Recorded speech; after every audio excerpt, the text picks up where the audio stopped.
ಅರೆ ಕಡಿಮೆ ಹಾಕು ಆದ್ರೆ ಅಸಲಿ ಹಾಕು. MDH ಕಾಶ್ಮೀರಿ ಕೆಂಪು ಮೆಣಸಿನ ಪೌಡರ್. MDH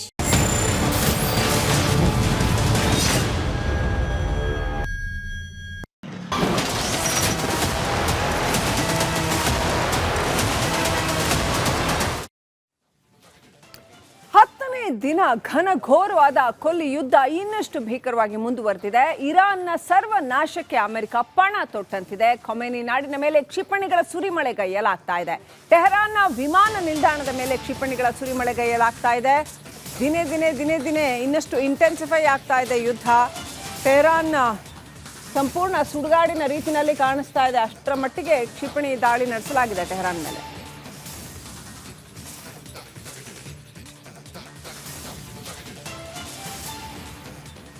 ಟೆಹರಾನ್ನಿಂದ ಯಾವುದೇ ಥರ ವಿಮಾನ ನಿಲ್ದಾಣ ಆಪರೇಟ್ ಆಗೋಕ್ಕೆ ಆಗಲ್ಲ. ಆ ರೀತಿಯಲ್ಲಿ ವಿಮಾನ ನಿಲ್ದಾಣದ ಮೇಲೆ ಕ್ಷಿಪಣಿಗಳ ಸುರಿಮಳೆಗೈಯಲಾಗಿದೆ. ಇನ್ನೂ ಕೂಡ ನಿರಂತರವಾಗಿ ಅಮೆರಿಕ ಹಾಗೂ ಇಸ್ರೇಲ್ ಪಡೆಗಳು ಇರಾನ್ನ ಮೇಲೆ ಬೆಂಕಿ ಉಗುಳುತ್ತಾನೆ ಇದ್ದಾವೆ. ಮತ್ತೊಂದು ಕಡೆ ಇರಾನ್ ಕೂಡ ಇಸ್ರೇಲ್ ಮೇಲೆ ದಾಳಿಯನ್ನು ನಡೆಸ್ತಾನೆ ಇದೆ. ಅಷ್ಟೇ ಅಲ್ಲ, ಸುತ್ತಮುತ್ತ ದೇಶಗಳಲ್ಲಿನ ಅಮೆರಿಕನ್ ಪೋಸ್ಟ್ಗಳ ಮೇಲೆ, ಸೇನಾ ನೆಲೆಗಳ ಮೇಲೂ ಕೂಡ ದಾಳಿ ನಡೆಸ್ತಾನೆ ಇದೆ. ಅಮೆರಿಕ ಟೆಹರಾನ್ ಮೇಲೆ ಬಾಂಬಿಂಗ್ ಮಾಡೋದನ್ನು ನಿಲ್ಲಿಸಿಲ್ಲ. ಕಂಟಿನ್ಯೂಯಸ್ ಆಗಿ ಇರಾನ್ ಮೇಲೆ ಬಾಂಬಿಂಗ್ ನಡೀತಾನೆ ಇದೆ. ಇಡೀ ಇರಾನ್ ಒಂದು ರೀತಿಯಲ್ಲಿ ಸ್ಮಶಾನದ ಹಾಗೆ ಭಾಸವಾಗ್ತಾ ಇದೆ. ಅಷ್ಟರ ಮಟ್ಟಿಗೆ ಅಲ್ಲಿ ಎಸ್ಪೆಷಲಿ ಟೆಹರಾನ್. ಖೊಮೇನಿ ರೆಜಿಮ್ ಚೇಂಜ್ ಮಾಡಬೇಕು, ಆಡಳಿತವನ್ನೇ ಚೇಂಜ್ ಮಾಡಬೇಕು ಅನ್ನುವಂಥದ್ದು ಅಮೆರಿಕದ ಅಂಬೋಣ. ಈಗ ಎರಡನೇ ನಾಯಕ ಏನಿದ್ದಾನೆ ಆತನನ್ನು ಕೂಡ, ಮುಜಾಬಾ, ಆತನನ್ನು ಕೂಡ ಬದಲಾಯಿಸಬೇಕು ಅನ್ನೋವಂಥದ್ದು ಅಮೆರಿಕ ಹೇಳ್ತಾ ಇರುವಂಥದ್ದು. ಸೊ ಇರಾನ್ ಯಾವುದೇ ಥರದಲ್ಲೂ ಕೂಡ ತಗ್ಗುತ್ತಾ ಇಲ್ಲ, ಬಗ್ಗುತ್ತಾ ಇಲ್ಲ. ಮುಸ್ತಫಾ ಖೊಮೇನಿ ನೇಮಕ ಬೆನ್ನಲ್ಲೇ ಇನ್ನಷ್ಟು ಜೋರಾಗಿ ದಾಳಿ ಮಾಡಲಾಗ್ತಾ ಇದೆ. ಇರಾನ್ನ ನೂತನ ಸುಪ್ರೀಂ ನಾಯಕ ಮುಸ್ತಫಾ ಆಯತೊಲ್ಲಾ ಖೊಮೇನಿ ಪುತ್ರ ಮುಸ್ತಫಾ ಇಸ್ರೇಲ್ ಮೇಲೆ, ಇರಾನ್ ಕೂಡ ಸುಮ್ಮನೆ ಇಲ್ಲ, ಕ್ಷಿಪಣಿ ದಾಳಿಯನ್ನು ಇಸ್ರೇಲ್ ಮೇಲೆ ನಡೆಸ್ತಾನೆ ಇದೆ. ಮುಸ್ತಫಾ ಖೊಮೇನಿ ನೇಮಕ ನಂತರದಲ್ಲಿ ಇನ್ನೂ ಹೆಚ್ಚಾಗಿ ಅಮೆರಿಕ ದಾಳಿಯನ್ನು ನಡೆಸ್ತಾ ಇದೆ. ಸೊ ನಾವು ಹೇಳಿದ ಹಾಗೆ ಕೇಳುವಂಥ ಸರ್ಕಾರ ಇರಬೇಕು, ಇಲ್ಲದಿದ್ದರೆ ಪರಮಾಣು ಅಣ್ವಸ್ತ್ರಗಳನ್ನೆಲ್ಲ ಬಳಸಿ ವಿಶ್ವಶಾಂತಿಗೆ ಧಕ್ಕೆ ತರ್ತಾರೆ ಇವರು ಅನ್ನುವಂಥದ್ದು ಅಮೆರಿಕದ ವಾದ. ಇಸ್ರೇಲ್ ನಮ್ಮ ಅಸ್ತಿತ್ವಕ್ಕೆ ಇರಾನ್ ದೊಡ್ಡ ಹೊಡಲಿ ಏಟನ್ನು ತರುತ್ತೆ ಹೀಗೆ ಬಿಟ್ಟರೆ ಅನ್ನೋ ಕಾರಣಕ್ಕಾಗಿ ಹೋರಾಟ ಮಾಡ್ತಾ ಇದೆ. ನೂತನ ಸುಪ್ರೀಂ ನಾಯಕ ಮುಸ್ತಫಾ ಗಾಯಗೊಂಡಿದ್ದಾರೆ ಅಂತ ಹೇಳಲಾಗ್ತಾ ಇದೆ. ಇನ್ನೂ ಕೂಡ ಖಚಿತವಿಲ್ಲ. ಅಮೆರಿಕದ ದಾಳಿಗಳಲ್ಲಿ ಗಾಯಗೊಂಡಿದ್ದಾರೆ ಅಂತ ಹೇಳಲಾಗ್ತಾ ಇದೆ. ಆದರೆ ಸೇಫ್ ಆಗಿದ್ದಾರೆ ಅಂತ ಕೂಡ ಹೇಳಲಾಗ್ತಾ ಇದೆ. ಇನ್ನು ಮುಸ್ತಫಾ ಅಲ್ಲದೆ ಬೇರೆ ಯಾರನ್ನೇ ನೇಮಕ ಮಾಡಿದ್ರು ಕೂಡ ಅವರನ್ನು ಕೊಲ್ತೀವಿ ಅಂತ ಅಮೆರಿಕ ಗುಡುಗಿದ್ದನ್ನು ನಾವು ನೆನಪು ಮಾಡ್ಕೊಳ್ಬಹುದು. ಇಸ್ರೇಲ್ ಕೂಡ ಅದನ್ನೇ ಪುನರುಚ್ಚರಿಸಿದೆ.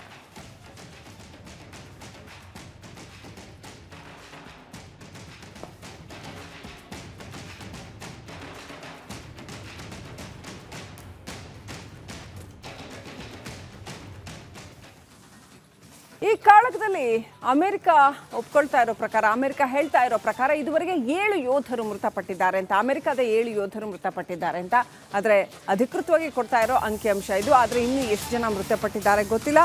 ಒಟ್ಟಿನಲ್ಲಿ ಈವರೆಗೆ ಅಮೆರಿಕದ 7 ಯೋಧರು ಮೃತಪಟ್ಟಿದ್ದಾರೆ ಅಂತ ಅಮೆರಿಕ ಹೇಳ್ತಾ ಇದೆ. ಯೋಧರ ಸಾವಿನ ಬಗ್ಗೆ ಅಮೆರಿಕ ಅಧಿಕೃತವಾಗಿ ಮಾಹಿತಿ ಹಂಚಿಕೊಂಡಿರ್ತಕ್ಕಂಥದ್ದು 7 ಯೋಧರು ಮೃತಪಟ್ಟಿದ್ದಾರೆ ಅಂತ. ಇರಾನ್ ಕೇಳಿದ್ರೆ ಇರಾನ್ ಪಡೆಗಳು ಹೇಳ್ತವೆ ನಾವು ಇನ್ನೂ ತುಂಬ ಜನರನ್ನ ಕೊಂದಿದ್ದೀವಿ ಅಂತ. ಯಾಕಂತಂದರೆ ಎಲ್ಲ ಕಡೆ ಅಮೆರಿಕನ್ ಪೋಸ್ಟ್ಗಳನ್ನ ಧ್ವಂಸ ಮಾಡಿದ್ದೀವಿ ಅಂತ. ಆದರೆ ಅಮೆರಿಕ ಹೇಳ್ತಾ ಇರ್ತಕ್ಕಂಥದ್ದು ಕೇವಲ 7 ಯೋಧರು ಮೃತಪಟ್ಟಿದ್ದಾರೆ.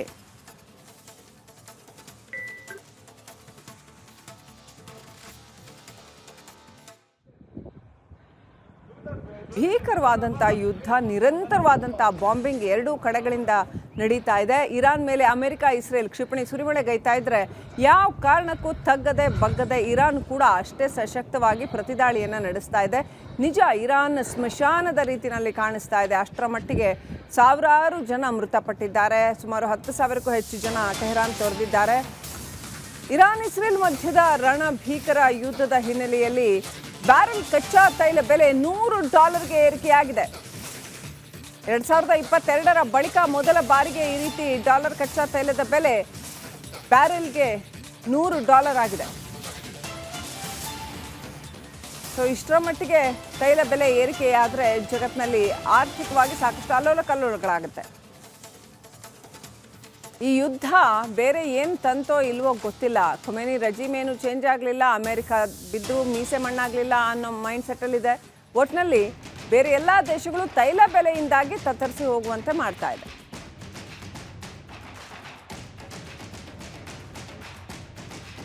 ಬಹಳ ದೊಡ್ಡ ಪ್ರಮಾಣದಲ್ಲಿ ಜಗತ್ತಿಗೆ ತೈಲ ಸರಬರಾಜನ್ನ ಮಾಡ್ತಾ ಇತ್ತು ಇರಾನ್.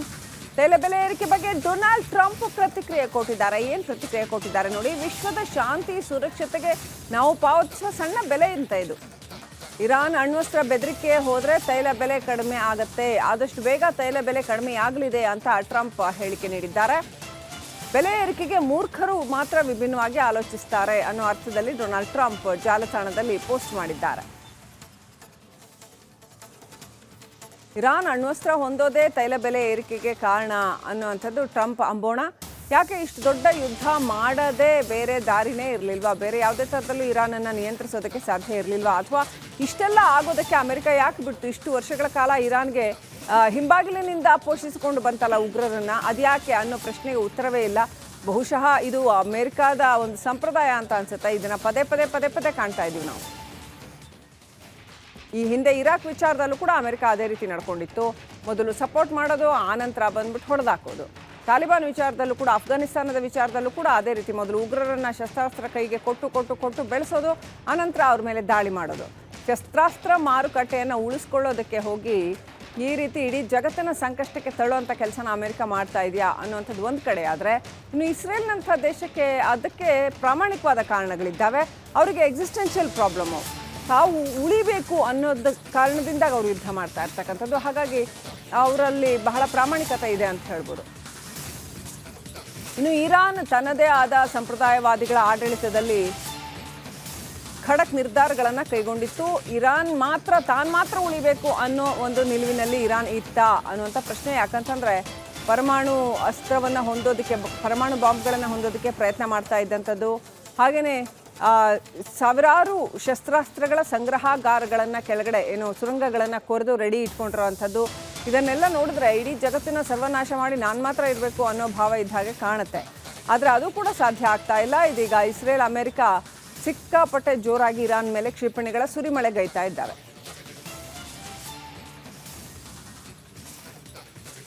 ಇಸ್ರೇಲ್ ಹಿಜ್ಬುಲ್ಲಾ ನೆಲೆಗಳ ಮೇಲೂ ಕೂಡ ಸಾಕಷ್ಟು ದಾಳಿಯನ್ನು ಮಾಡಿದೆ, ಹುಡುಕಿ ದಾಳಿಯನ್ನು ಮಾಡಿದೆ. ಇನ್ನು ಅಮೆರಿಕ ವಿರುದ್ಧ ನಾವು ಸೇಡ್ ತೀರಿಸ್ಕೊಳ್ತೀವಿ ಅಂತ ಇರಾನ್ ಪೋಷಿತ ಅನೇಕ ಉಗ್ರ ಪಡೆಗಳು ಹೇಳಿಕೆಯನ್ನು ಕೊಟ್ಟಿದ್ದಾವೆ. ಸೊ ಮುಂದಿನ ದಿನಗಳಲ್ಲಿ ಏನಾಗುತ್ತೆ ಹಾಗಾದರೆ? ಯುದ್ಧದ ಪರಿಣಾಮ ಒಂದೇ ಸರಿಗೆ ಅಂತೂ ಮುಗಿಯೋದಿಲ್ಲ. ಇದು ಸಾಕಷ್ಟು ದೀರ್ಘಕಾಲೀನ ಪರಿಣಾಮಗಳನ್ನು ಉಂಟು ಮಾಡುತ್ತೆ. ಆಲ್ರೆಡಿ ಯುದ್ಧ 10 ದಿನ ಕ್ರಾಸ್ ಆಗ್ತಾ ಇದೆ ಅಂತ ಅಂದರೆ, ಜೊತೆಗೆ ಇಮ್ಮಿಡಿಯೇಟಾಗಿ ನಿಲ್ಲೋ ಲಕ್ಷಣಗಳು ಕೂಡ ಕಾಣ್ತಾ ಇಲ್ಲ. ಹಾಗಾಗಿ ಏನಿಲ್ಲ ಅಂತಂದ್ರೂ ಇನ್ನೂ ಸಾಕಷ್ಟು ದಿನ ನಡೀಬೋದು. ಒಂದು ವೇಳೆ ಇದು ನಿರಂತರವಾಗಿ ನಡೆದರೆ ಖಂಡಿತವಾಗ್ಲೂ ಅನೇಕ ಬಗೆಯ ಜಾಗತಿಕ ಸಮೀಕರಣಗಳು ಬದಲಾಗ್ತವೆ.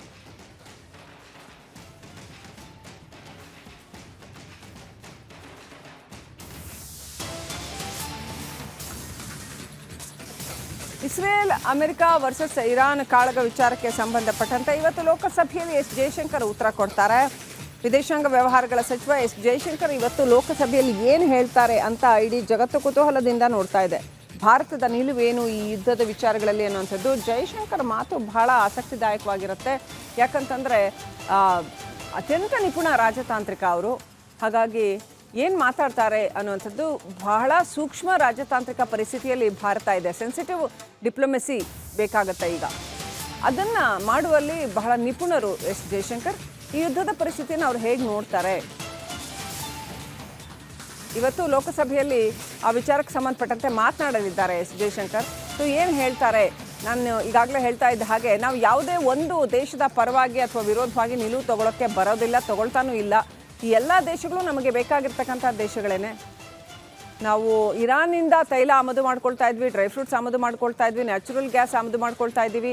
ಹಾಗೆಯೇ ರಷ್ಯಾದಿಂದನೂ ಕೂಡ ತೈಲ ಆಮದು ಮಾಡ್ಕೊಳ್ತಾ ಇದ್ದೀವಿ. ಅಮೆರಿಕಾದೊಂದಿಗಿನ ಸ್ನೇಹ ಕೂಡ ನಾವು ಕಡೆಗಣಿಸೋ ಹಾಗಿಲ್ಲ, ಶತ್ರುತ್ವ ಕಟ್ಕೊಳ್ಳೋಕ್ಕಾಗಲ್ಲ. We don't afford to do it ಅಂತಂದ್ರೆ ಹಂಗೆ ಮಾಡಿದ್ರೆ ನಮಗೆ ನಷ್ಟವೇ ಜಾಸ್ತಿ ಆಗುತ್ತೆ ಅಂತ. ಹಾಗೆಯೇ ಇಸ್ರೇಲ್ ನಮ್ಮ ಸ್ನೇಹಿ ರಾಷ್ಟ್ರ, ಮೊದಲಿಂದನೂ ಕೂಡ ಸ್ನೇಹಿತ ರಾಷ್ಟ್ರ. ಹಾಗಾಗಿ ನಾವು ಇಸ್ರೇಲ್ಗೆ ವಿರುದ್ಧವಾಗಿ ಕೂಡ ಹೋಗೋದಿಲ್ಲ.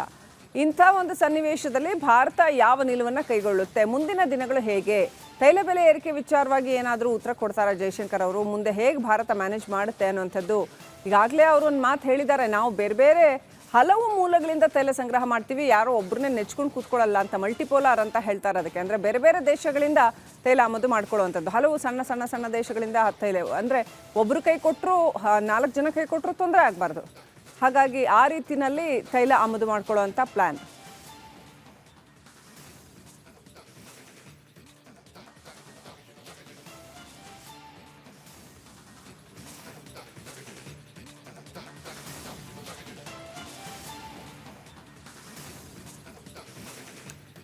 ಒಟ್ಟಿನಲ್ಲಿ ಇರಾನ್ ಮೇಲೆ ಅಮೆರಿಕ ಮತ್ತು ಇಸ್ರೇಲ್ ಪಡೆಗಳ ನಿರಂತರ ದಾಳಿ ಮುಂದುವರೆದಿದೆ. 1600ಕ್ಕೂ ಹೆಚ್ಚು ಜನರನ್ನ ಹತ್ಯೆ ಮಾಡಲಾಗಿದೆ ಅಂತ ಹೇಳಲಾಗಿದೆ ಇರಾನ್ನಲ್ಲಿ.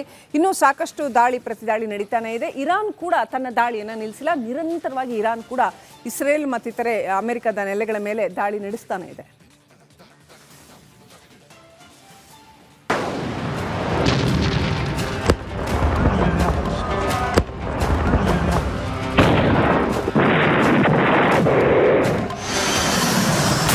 ಎರಡನೇ ವಾರಕ್ಕೆ ಕಾಲಿಟ್ಟ ಮಧ್ಯಪ್ರಾಚ್ಯ ಸಂಘರ್ಷ. 1600 ದಾಟಿರೋ ಸಾವು ನೋವುಗಳ ಸಂಖ್ಯೆ. ಮಧ್ಯಪ್ರಾಚ್ಯದಲ್ಲಿ ಸಂಘರ್ಷದ ಕಿಡಿ ಹೊತ್ತಿಸಿರುವ ಇರಾನ್ ಜೊತೆಗಿನ ಸಮರ ಎರಡನೇ ವಾರಕ್ಕೆ ಕಾಲಿಟ್ಟಿದೆ. ಅತ್ತ ಇರಾನ್ ತನ್ನ ನೆರೆಹೊರೆಯ ದೇಶಗಳಿಗೆ ಕ್ಷಮೆ ಕೇಳಿದೆ. ಅಧ್ಯಕ್ಷ ಮಸೂದ್ ಪೆಜೆಶ್ಕಿಯಾನ್ ನೆರೆಹೊರೆಯ ದೇಶಗಳಿಗೆ ಕ್ಷಮೆ ಕೇಳಿದ್ದಾರೆ. ಇತ್ತ IRGC ಅದೇ ನೆರೆಹೊರೆಯ ದೇಶಗಳ ಮೇಲೆ ಡೆಡ್ಲಿ ದಾಳಿ ಮಾಡಿವೆ. ಈ ಸಂಘರ್ಷದಲ್ಲಿ ಇದುವರೆಗೆ 1600 ಜನರು ಅಸುನೀಗಿದ್ದಾರೆ.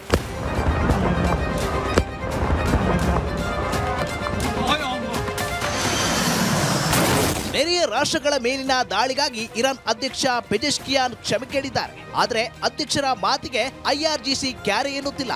ಗಲ್ಫ್ ಅರಬ್ ರಾಷ್ಟ್ರಗಳತ್ತ ಇರಾನ್ನ ಕ್ಷಿಪಣಿಗಳು ಮತ್ತು ಡ್ರೋನ್ಗಳು ನುಗ್ಗುತ್ತಲೇ ಇವೆ. ಟೆಹರಾನ್ನ ಯುದ್ಧ ತಂತ್ರ ಬದಲಾಗುವುದಿಲ್ಲ ಎಂದು ಕಟ್ಟರ್ ಪಂಥೀಯರು ಪ್ರತಿಪಾದಿಸಿದ್ದಾರೆ. ಯುದ್ಧದ ಆರಂಭದಲ್ಲಿ ಅಲಿ ಖಮೇನಿ ಹತ್ಯೆಯಾದ ಬಳಿಕ ದೇಶವನ್ನ ಮುನ್ನಡೆಸುತ್ತಿರುವ ನಾಯಕತ್ವ ಮಂಡಳಿಯ ಸದಸ್ಯರ ನಡುವೆಯೇ ತೀವ್ರ ಒಡಕು ಮೂಡಿದೆ. ಯುದ್ಧವನ್ನ ಶಮನಗೊಳಿಸಲು ಬಯಸುವ ರಾಜಕಾರಣಿಗಳು ಒಂದ್ ಕಡೆ ಇದ್ರೆ, ಅಮೆರಿಕ ಮತ್ತು ಇಸ್ರೇಲ್ ವಿರುದ್ಧ ಹೋರಾಡಲು ಪಣತೊಟ್ಟಿರುವ ಕಟ್ಟರ್ ಪಂಥೀಯರು ಇನ್ನೊಂದ್ ಕಡೆ ನಿಂತಿದ್ದಾರೆ.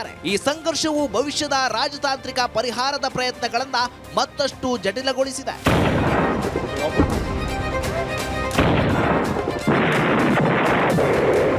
ಇಸ್ರೇಲ್ ಮೇಲೆ ಅಟ್ಯಾಕ್ ಮಾಡ್ತಿರೋ ಇರಾನ್ ಮೊದಲು ಡಮ್ಮಿ ಮಿಸೈಲ್ಗಳನ್ನ ಹಾರಿಸಿ ರಾಡರ್ಗಳನ್ನ ಪತ್ತೆ ಮಾಡಿಕೊಂಡಿತ್ತು. ಆಮೇಲೆ ರಾಡರ್ಗಳನ್ನ ನಾಶ ಮಾಡಿ ಖಂಡಾಂತರ ಕ್ಷಿಪಣಿಯನ್ನ ಹಾರಿಸಿತು. ಇದೀಗ ಕ್ಲಸ್ಟರ್ ಬಾಂಬ್ಗಳನ್ನ ಸಿಡಿಸುತ್ತಿದೆ. ಆ ಬಾಂಬ್ಗಳ ಹೊಡೆತಕ್ಕೆ ಮಧ್ಯಪ್ರಾಚ್ಯ ತತ್ತರಿಸಿದೆ.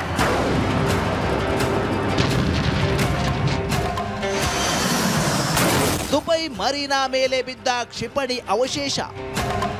ಆಗಸದಲ್ಲೇ ಹೊಡೆದುರುಳಿಸಲಾದ ಇರಾನ್ನ ಕ್ಷಿಪಣಿ ಅವಶೇಷಗಳು ದುಬೈ ಮರೀನಾದ ಟವರ್ ಒಂದರ ಮೇಲೆ ಬಿದ್ದಿದ್ದು ದಟ್ಟ ಹೊಗೆ ಆವರಿಸಿತ್ತು. ವಾಯು ರಕ್ಷಣಾ ವ್ಯವಸ್ಥೆಯು ಕ್ಷಿಪಣಿಯನ್ನ ಯಶಸ್ವಿಯಾಗಿ ತಡೆದು ನಾಶಪಡಿಸಿದೆ. ಆದರೆ ಕೆಳಗೆ ಬಿದ್ದ ಅವಶೇಷಗಳಿಂದ ಹಾನಿಯಾಗಿದೆ.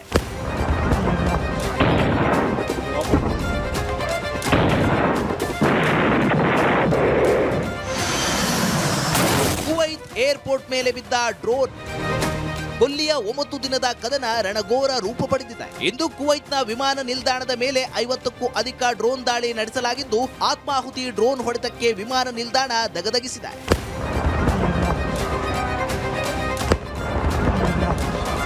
News desk, republic Kannada.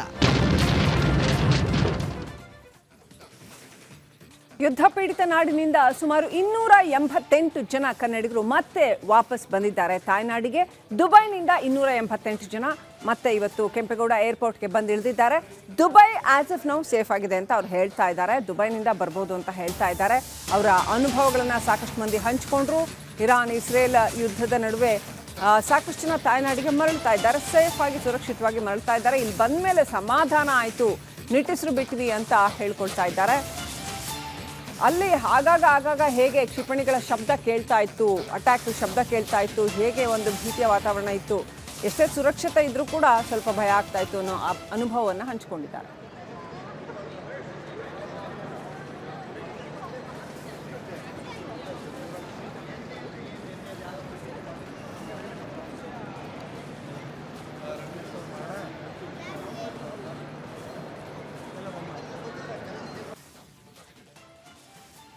ಹೆಂಗೆ ಅಂತ ಅಂದರೆ ಅವಾಗವಾಗ ಸೌಂಡ್ ಕೇಳಿಸ್ತಾ ಇರುತ್ತೆ. ಸೊ ನಾವು ಮನೇಲಿ ಇರ್ತೀವಿ, ಸ್ವಲ್ಪ ಸೌಂಡ್ ಕೇಳಿದಾಗ ಭಯ ಆಗುತ್ತೆ.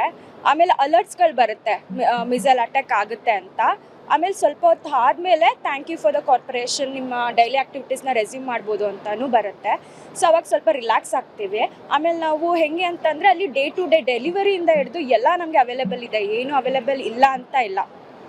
ಸೊ ನಮ್ಗೇನಂದರೆ ಎಲ್ಲ ಡೇ ಟು ಡೇ ಆ್ಯಕ್ಟಿವಿಟೀಸ್ಗೆ ಏನೂ ನಮಗೆ ತೊಂದರೆ ಆಗಿಲ್ಲ. ಅಲ್ಲಿ ಹೆಂಗೆ ಅಂದರೆ ನಾವು ತುಂಬ ಸೇಫ್ ಆಗಿದ್ವಿ ಸರ್. ಭಯ ಅನ್ನೋದು ಸ್ವಲ್ಪ ಆಗುತ್ತೆ, ಸೌಂಡ್ಗಳು ಬರ್ತಿದ್ರೆ ಯಾರಿಗೆ ತಾನೇ ಭಯ ಆಗಲ್ಲ, ವಾರ್ ನಡೀತಾ ಇರ್ಬೇಕಾರೆ. ಸೊ ಸೇಫ್ಟಿ ಆಗಿದ್ವಿ, ಸೇಫಾಗಿ ಬಂದು ಇಲ್ಲಿ ತಲುಪಿದ್ವಿ. ನೆನ್ನೆ ಎಲ್ಲ ಸ್ವಲ್ಪ ಫ್ಲೈಟ್ಸ್ ಡಿಲೇ ಆಗಿದ್ದರಿಂದ ನಮಗೆ ಭಯ ಆಗಿತ್ತು, ಇವತ್ತು ಹೆಂಗೆ ಫ್ಲೈಟ್ ಡಿಲೇ ಆಗುತ್ತೆ ಅಂತ. ನಮಗೆ ಫುಲ್ ಸ್ಮೂತಾಗಿತ್ತು, ಏನೂ ಒಂದು ಭಯ ಇಲ್ಲ. ಫ್ಲೈಟ್ ಟೇಕ್ ಆಫ್ ಆದಾಗೂ ಏನೂ ಪ್ರಾಬ್ಲಮ್ ಆಗಿಲ್ಲ, ಲ್ಯಾಂಡ್ ಆದಾಗೂ ಏನೂ ಪ್ರಾಬ್ಲಮ್ ಆಗಿಲ್ಲ. ಸೊ ಆರಾಮಾಗಿ ಬಂದ್ವಿ. ಇಲ್ಲಿ ಬಂದಾಗ ಒಂಥರ ರಿಲ್ಯಾಕ್ಸ್ಡ್ ಆಗಿದೆ, ಒಂಥರ ಪೀಸ್ ಆಫ್ ಮೈಂಡ್ ಇದೆ ಸರ್. ನೀವು ಎಷ್ಟು ವರ್ಷದಿಂದ ದುಬೈಯಲ್ಲಿ? ಸರ್ ನಮ್ಮ ಮನೆಯವರು ಇದ್ದಾರಲ್ಲ, ಅವರು 3-4 ಇಯರ್ಸಿಂದ ಅಲ್ಲೇ ಇರೋದು. ನಾನು ಇವಾಗ ರೀಸೆಂಟಾಗಿ ಮತ್ತೆ ಹೋಗಿದ್ದೆ, ಪಾಪು ಆಗಿರೋದ್ರಿಂದ ವಾಪಸ್ ಬಂದಿದ್ದೆ ಇಂಡಿಯಾಗೆ. ಈಗ ಲಾಸ್ಟ್ ಡಿಸೆಂಬರಲ್ಲಿ ಹೋಗಿದ್ದೆ ಸರ್, ಈಗ ಮತ್ತೆ ವಾಪಸ್ ಬರ್ತಾ ಇದ್ವಿ.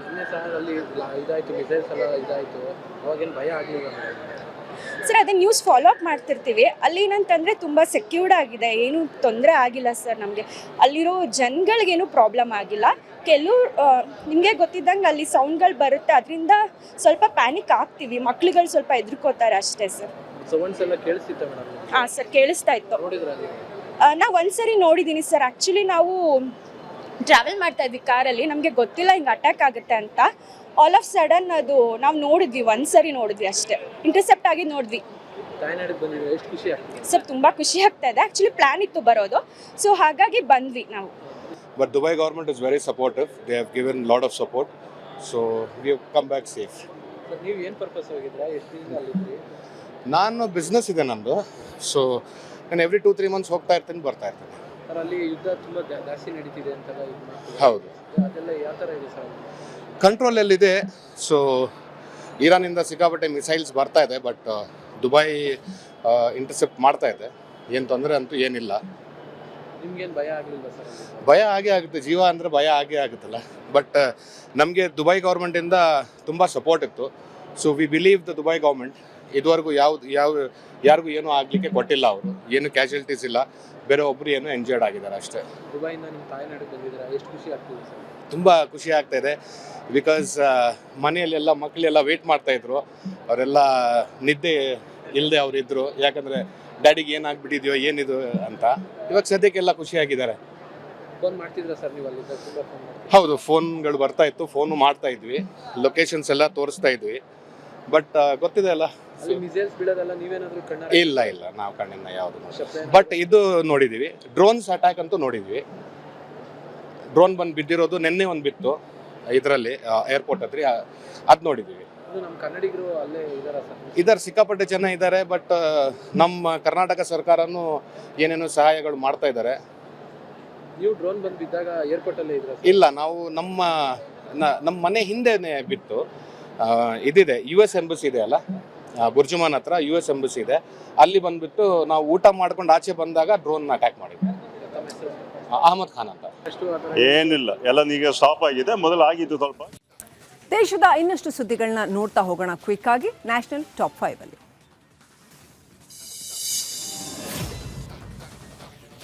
ಕೊಲೆಕದನ 10ನೇ ದಿನಕ್ಕೆ ಕಾಲಿಟ್ಟಿದ್ದು ಇಸ್ರೇಲ್ ಇರಾನ್ ಯುದ್ಧದ ಎಫೆಕ್ಟ್ ತೈಲ ವಲಯದ ಮೇಲೆ ಬಿದ್ದಿದೆ.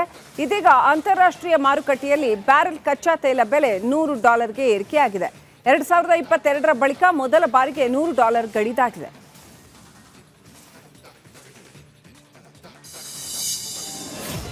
ಇಸ್ರೇಲ್ ಮತ್ತು ಇರಾನ್ ನಡುವಿನ ಮಹಾಯುದ್ಧವು ಸ್ಫೋಟಕ ರೂಪ ಪಡೆದಿದೆ. ಶನಿವಾರ ರಾತ್ರಿ ಇಸ್ರೇಲ್ ಯುದ್ಧ ವಿಮಾನಗಳು ಟೆಹರಾನ್ನ 5 ಪ್ರಮುಖ ತೈಲ ಡಿಪೋಗಳನ್ನು ಗುರಿಯಾಗಿಸಿಕೊಂಡು ನಡೆಸಿದ ಭೀಕರ ದಾಳಿಯಿಂದಾಗಿ ಇಡೀ ನಗರವು ಸ್ಫೋಟ ಮತ್ತು ದಟ್ಟವಾದ ಹೊಗೆಯಿಂದ ಆವೃತವಾಗಿದೆ.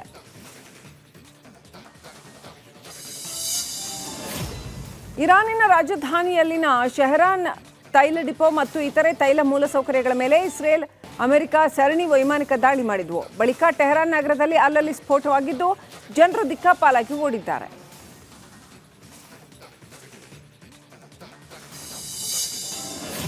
ತಮಿಳುನಾಡಿನಲ್ಲಿ ಮತ್ತೆ ಅಧಿಕಾರ ಹಿಡಿಯಲೇಬೇಕು ಅಂತ ಕಸರತ್ತು ನಡೆಸ್ತಾ ಇರೋ ಆಡಳಿತಾರೂಢ DMK ಪಕ್ಷ ಇಂದು ತಿರುಚಿರಪಳ್ಳಿಯಲ್ಲಿ ತಿರುಚಿ ಚೆನ್ನೈ ರಾಷ್ಟ್ರೀಯ ಹೆದ್ದಾರಿಯಲ್ಲಿ ಸಿರುಗುನೂರಿನಲ್ಲಿ ಬೃಹತ್ ಸಮ್ಮೇಳನವನ್ನು ನಡೆಸ್ತಾ ಇದೆ. ಸಮ್ಮೇಳನಕ್ಕೆ ಸಿದ್ಧತೆಗಳು ಜೋರಾಗಿದೆ.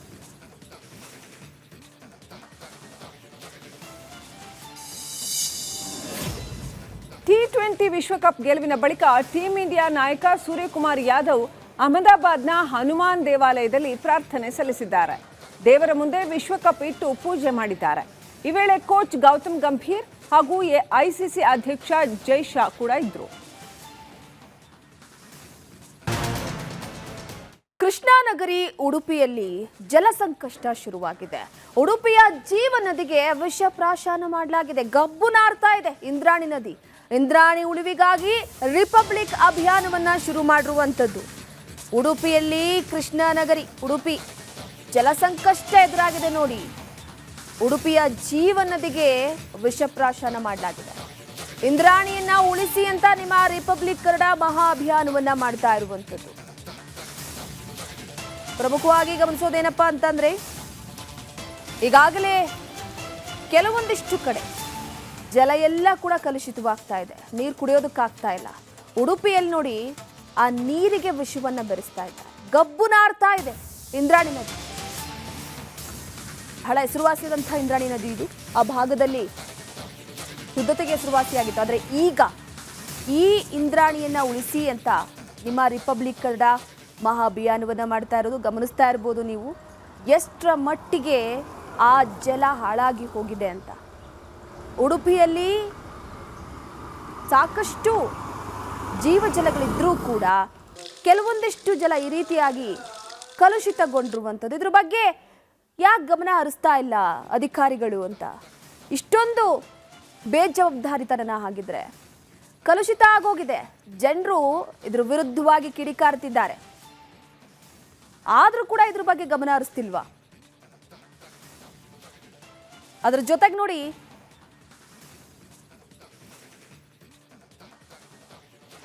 ಬೇಸಿಗೆಯ ಆರಂಭದ ದಿನಗಳಲ್ಲೇ ಉಡುಪಿ ನಗರದಲ್ಲಿ ಕುಡಿಯುವ ನೀರಿನ ಸಮಸ್ಯೆ ಆಗಿದೆ. ಕುಡಿಯುವ ನೀರಿನ ಸಮಸ್ಯೆಯನ್ನು ಬಗೆಹರಿಸಬೇಕು ನಗರಸಭೆ ಅಂತ ಒಂದಷ್ಟು ಜನರ ಆಕ್ರೋಶ ಕೂಡ ಇರುವಂಥದ್ದು. ಆದರೆ ಉಡುಪಿಯಲ್ಲಿ ನೀರಿನ ಸಮಸ್ಯೆ ಯಾಕೆ ಆಗ್ತದೆ ಅಂತ ಹೇಳಿದರೆ ಅದನ್ನು ನಾವು ನಿಮಗೆ ತೋರಿಸ್ತೇವೆ. ಉಡುಪಿಯ ನಗರದ ಜೀವನದಿಂದ ನಾವು ಇಂದ್ರಾಣಿ ನದಿಯನ್ನು ಕರೀತೇವೆ. ಆ ಇಂದ್ರಾಣಿ ನದಿ ಸದ್ಯಕ್ಕೆ ನದಿಯಾಗಿ ಉಳಿದಿಲ್ಲ ಅನ್ನುವಂಥದ್ದು. ಚರಂಡಿಯಾಗಿ ಕೊಚ್ಚೆ ನೀರಿನ ಪ್ರವಾಹ ಹರಿಯುವಂಥ ದೃಶ್ಯಗಳನ್ನು ನಾವು ಗಮನಿಸಬಹುದು. ಇದು ಹಲವಾರು ವರ್ಷದಿಂದ ಉಡುಪಿ ನಗರದಿಂದ ಹರಿದು ಬರುವಂಥ ಏನು ತ್ಯಾಜ್ಯ ಇದೆ ಎಲ್ಲವೂ ಕೂಡ ಇಂದ್ರಾಣಿ ನದಿಗೆ ಸೇರುವಂಥದ್ದು. ಅದು ಕೊಡವೂರು, ಕಲ್ಮಾಡಿ, ಮಲ್ಪೆ ಭಾಗವಾಗಿ ಸಮುದ್ರವನ್ನು ಸೇರ್ತದೆ. ದೃಶ್ಯಗಳನ್ನು ನಾವು ಗಮನಿಸಿದರೆ ಈ ನದಿಯನ್ನು ಅಕ್ಕಪಕ್ಕದಲ್ಲಿ ವಾಸ ಮಾಡುವ ಜನ ಯಾವುದೇ ರೀತಿಯಾಗಿ ಬಾವಿಯ ನೀರನ್ನು ಕೂಡ ಕುಡಿಯುವಂಥ ಪರಿಸ್ಥಿತಿ ಇಲ್ಲ. ಯಾಕಂದರೆ ಒಂದು ಕಡೆಯಿಂದ ಈ ನದಿಯ ನೀರು ಬಾವಿಗೆ ಸೇರಿ ಅದು ಕೂಡ ಕಲ್ಮಶಗೊಳ್ಳುವಂಥದ್ದು. ಜೊತೆಗೆ ಅಕ್ಕಪಕ್ಕದಲ್ಲಿರುವಂಥ ಮನೆಯವರು ಬಾವಿಯ ನೀರನ್ನು ಉಪಯೋಗಿಸದ ಪರಿಸ್ಥಿತಿ ಸದ್ಯಕ್ಕೆ ನಿರ್ಮಾಣ ಆಗಿರುವಂಥದ್ದು. ಹಾಗಾಗಿ ನಗರಸಭೆಯ ನೀರನ್ನೇ ಅವಲಂಬಿಸಿ ಜೀವನ ಮಾಡಬೇಕಾಗ್ತದೆ. ಜೊತೆಗೆ ಈ ನದಿ ಶುದ್ಧವಾಗಿದ್ದರೆ ಸಾಕಷ್ಟು ಜನರಿಗೆ ಕೃಷಿಗೆ ಮತ್ತು ಕುಡಿಯೋದು ನೀರಿಗೆ ಅನುಕೂಲ ಆಗ್ತಾ ಇತ್ತು ಅನ್ನುವಂಥದ್ದು. ಆದರೆ ನಗರದ ಒಂದಷ್ಟು ಅಪಾರ್ಟ್ಮೆಂಟ್ಗಳಿರ್ಬೋದು ಅಥವಾ ನಿಟ್ಟೂರು ಜಲ ಸಂಸ್ಕರಣಾ ಘಟಕದಿಂದ ನೀರನ್ನು ನೇರವಾಗಿ ನದಿಗೆ ಸೇರಿಸೋದ್ರಿಂದ ಒಂದಷ್ಟು ಸಮಸ್ಯೆ ಆಗ್ತಾ ಇದೆ ಅನ್ನೋಂಥ ಆರೋಪಗಳು ಸ್ಥಳೀಯರಿಂದ ಕೇಳಿ ಬರ್ತಾ ಇರುವಂಥದ್ದು. ನಾವು ಪ್ರತ್ಯಕ್ಷವಾಗಿ ನೋಡಿದರೂ ಕೂಡ ನದಿಯ ನೀರು ಶುದ್ಧವಾಗಿ ಹರಿಯುವಂಥ ನದಿಯ ನೀರು ಸದ್ಯಕ್ಕೆ ಗಟಾರದ ರೀತಿಯಲ್ಲಿ ಹರಿತಾ ಇರುವಂಥದ್ದನ್ನು ಗಮನಿಸಿದರೆ ಇದೆಲ್ಲವೂ ಸತ್ಯ ಅಂತ ಸಾಕ್ಷಿ ಬೇಕಾಗಿಲ್ಲ ಅನ್ನುವಂಥ ಪರಿಸ್ಥಿತಿ ನಿರ್ಮಾಣ ಆಗಿರುವಂಥದ್ದು. ಇದಕ್ಕೆ ಪ್ರಮುಖ ಕಾರಣ ಅಂತ ಹೇಳಿದರೆ ಉಡುಪಿಯಲ್ಲಿರುವಂಥ ನಿಟ್ಟೂರಿನಲ್ಲಿರುವಂಥ ತ್ಯಾಜ್ಯ ನೀರು ಸಂಸ್ಕರಣಾ ಘಟಕದಿಂದ ನೇರವಾಗಿ ತ್ಯಾಜ್ಯ ನೀರನ್ನು ನದಿಗೆ ಸೇರಿಸಲಾಗ್ತಾ ಇದೆ ಅನ್ನುವಂಥದ್ದನ್ನು ಕಡಾಖಂಡಿತವಾಗಿ ಒಪ್ಕೋಬಹುದು. ಹಾಗಾಗಿ ಈ ಭಾಗದ ಜನ, ಕೊಡವೂರು, ಕಲ್ಮಾಡಿ ಭಾಗದ ಜನ ಸಾಕಷ್ಟು ಸಮಯದಿಂದ ಹೋರಾಟವನ್ನು ಮಾಡ್ತಾ ಬರ್ತಾ ಇದ್ದಾರೆ. ನೀರನ್ನು ಶುದ್ಧೀಕರಿಸಿ ಇಂದ್ರಾಣಿ ನದಿಗೆ ಬಿಡಬೇಕು ಅಂತ. ಆದರೆ ಇಲ್ಲಿ ತನಕವೂ ಅದಕ್ಕೆ ಯಾವುದೇ ರೀತಿಯ ಮನ್ನಣೆ ಕೂಡ ಸಿಕ್ಕಿಲ್ಲ. ಇನ್ನಾದರೂ ಜಿಲ್ಲಾಡಳಿತ, ಸರ್ಕಾರ, ಈ ಭಾಗದ ಶಾಸಕರು ಅದರ ಕಡೆಗೆ ಗಮನ ಕೊಡಬೇಕು. ಈ ನದಿಯನ್ನು ಉಳಿಸುವುದರ ಜೊತೆಗೆ ಈ ಭಾಗದ ಜನರ ಜೀವನವನ್ನು ಉಳಿಸುವ ಕಡೆಗೆ ಗಮನ ಹರಿಸಲಿ ಅನ್ನೋದು ನಮ್ಮ ಆಶಯ ಆಗಿರುವಂಥದ್ದು. ಹರೀಶ್ ಪಾಲೆಚಾರ್, ರಿಪಬ್ಲಿಕ್ ಕನ್ನಡ, ಉಡುಪಿ. ಇನ್ನು ಶುದ್ಧವಾಗಿದ್ದಂತ ಇಂದ್ರಾಣಿ ನದಿ ಈಗ ಕೊಳಕು ಕಾಲುವೆಯಾಗಿ ಬದಲಾಗ್ತಾ ಇದೆ. ಪವಿತ್ರ ಇಂದ್ರಾಣಿ ಒಡಲು ಸೇರ್ತಾ ಇದೆ ತ್ಯಾಜ್ಯ. ಇಂದ್ರಾಣಿ ನದಿ ಸೇರ್ತಾ ಇದೆ ಕೊಳಚೆ ನೀರು. ನದಿ ಸೇರ್ತಾ ಇರುವಂತ ತ್ಯಾಜ್ಯ ಸಂಸ್ಕರಣಾ ಘಟಕದ ತ್ಯಾಜ್ಯ. ಈ ವಿಚಾರಕ್ಕೆ ಸಂಬಂಧಪಟ್ಟಂತೆ ನಿಟ್ಟೂರಿನ ತ್ಯಾಜ್ಯ ಸಂಸ್ಕರಣಾ ಘಟಕದಿಂದ ತ್ಯಾಜ್ಯದ ನೀರನ್ನ ಬಿಡ್ಲಾಗ್ತಾ ಇದೆ. ಕೊಳಕು ಕಾಲುವೆಯಾಗಿ ಈಗ ಇಂದ್ರಾಣಿ ನದಿ ಬದಲಾಗ್ತಾ ಇರುವಂಥದ್ದು. ಇಂದ್ರಾಣಿ ನದಿ ಸಂಪೂರ್ಣವಾಗಿ ಮಲಿನವಾಗ್ತಾ ಇದೆ. ಯಾಕಾಗಿ ಅಂದ್ರೆ ತ್ಯಾಜ್ಯ ನೀರಿನಿಂದ ಸಂಪೂರ್ಣವಾಗಿ ಮಲಿನ ಆಗ್ತಾ ಇರುವಂಥದ್ದು. ಕೃಷಿಗೆ ಉಪಯುಕ್ತವಾಗ್ತಾ ಇದ್ದಂತಹ ನೀರು, ಕುಡಿಯೋದಕ್ಕೆ ಉಪಯುಕ್ತವಾಗ್ತಾ ಇದ್ದಂತಹ ನೀರು ಈಗ ವಿಷಕಾರಿಯಾಗಿದೆ. ನಿಟ್ಟೂರಿನ ತ್ಯಾಜ್ಯ ಸಂಸ್ಕರಣದ ತ್ಯಾಜ್ಯವನ್ನ ಆ ಕಾಲುವೆಗೆ ಹರಿಬಿಡ್ಲಾಗ್ತಾ ಇದೆ. ಆ ಹಿನ್ನೆಲೆಯಲ್ಲಿ ಇಂದ್ರಾಣಿ ನದಿ ಶುದ್ಧವಾಗಿದ್ದಂತಹ ನೀರು ಈಗ ಕೊಳಕು ಕಾಲುವೆಯಾಗಿ ಬದಲಾಗ್ತಾ ಇರುವಂಥದ್ದು.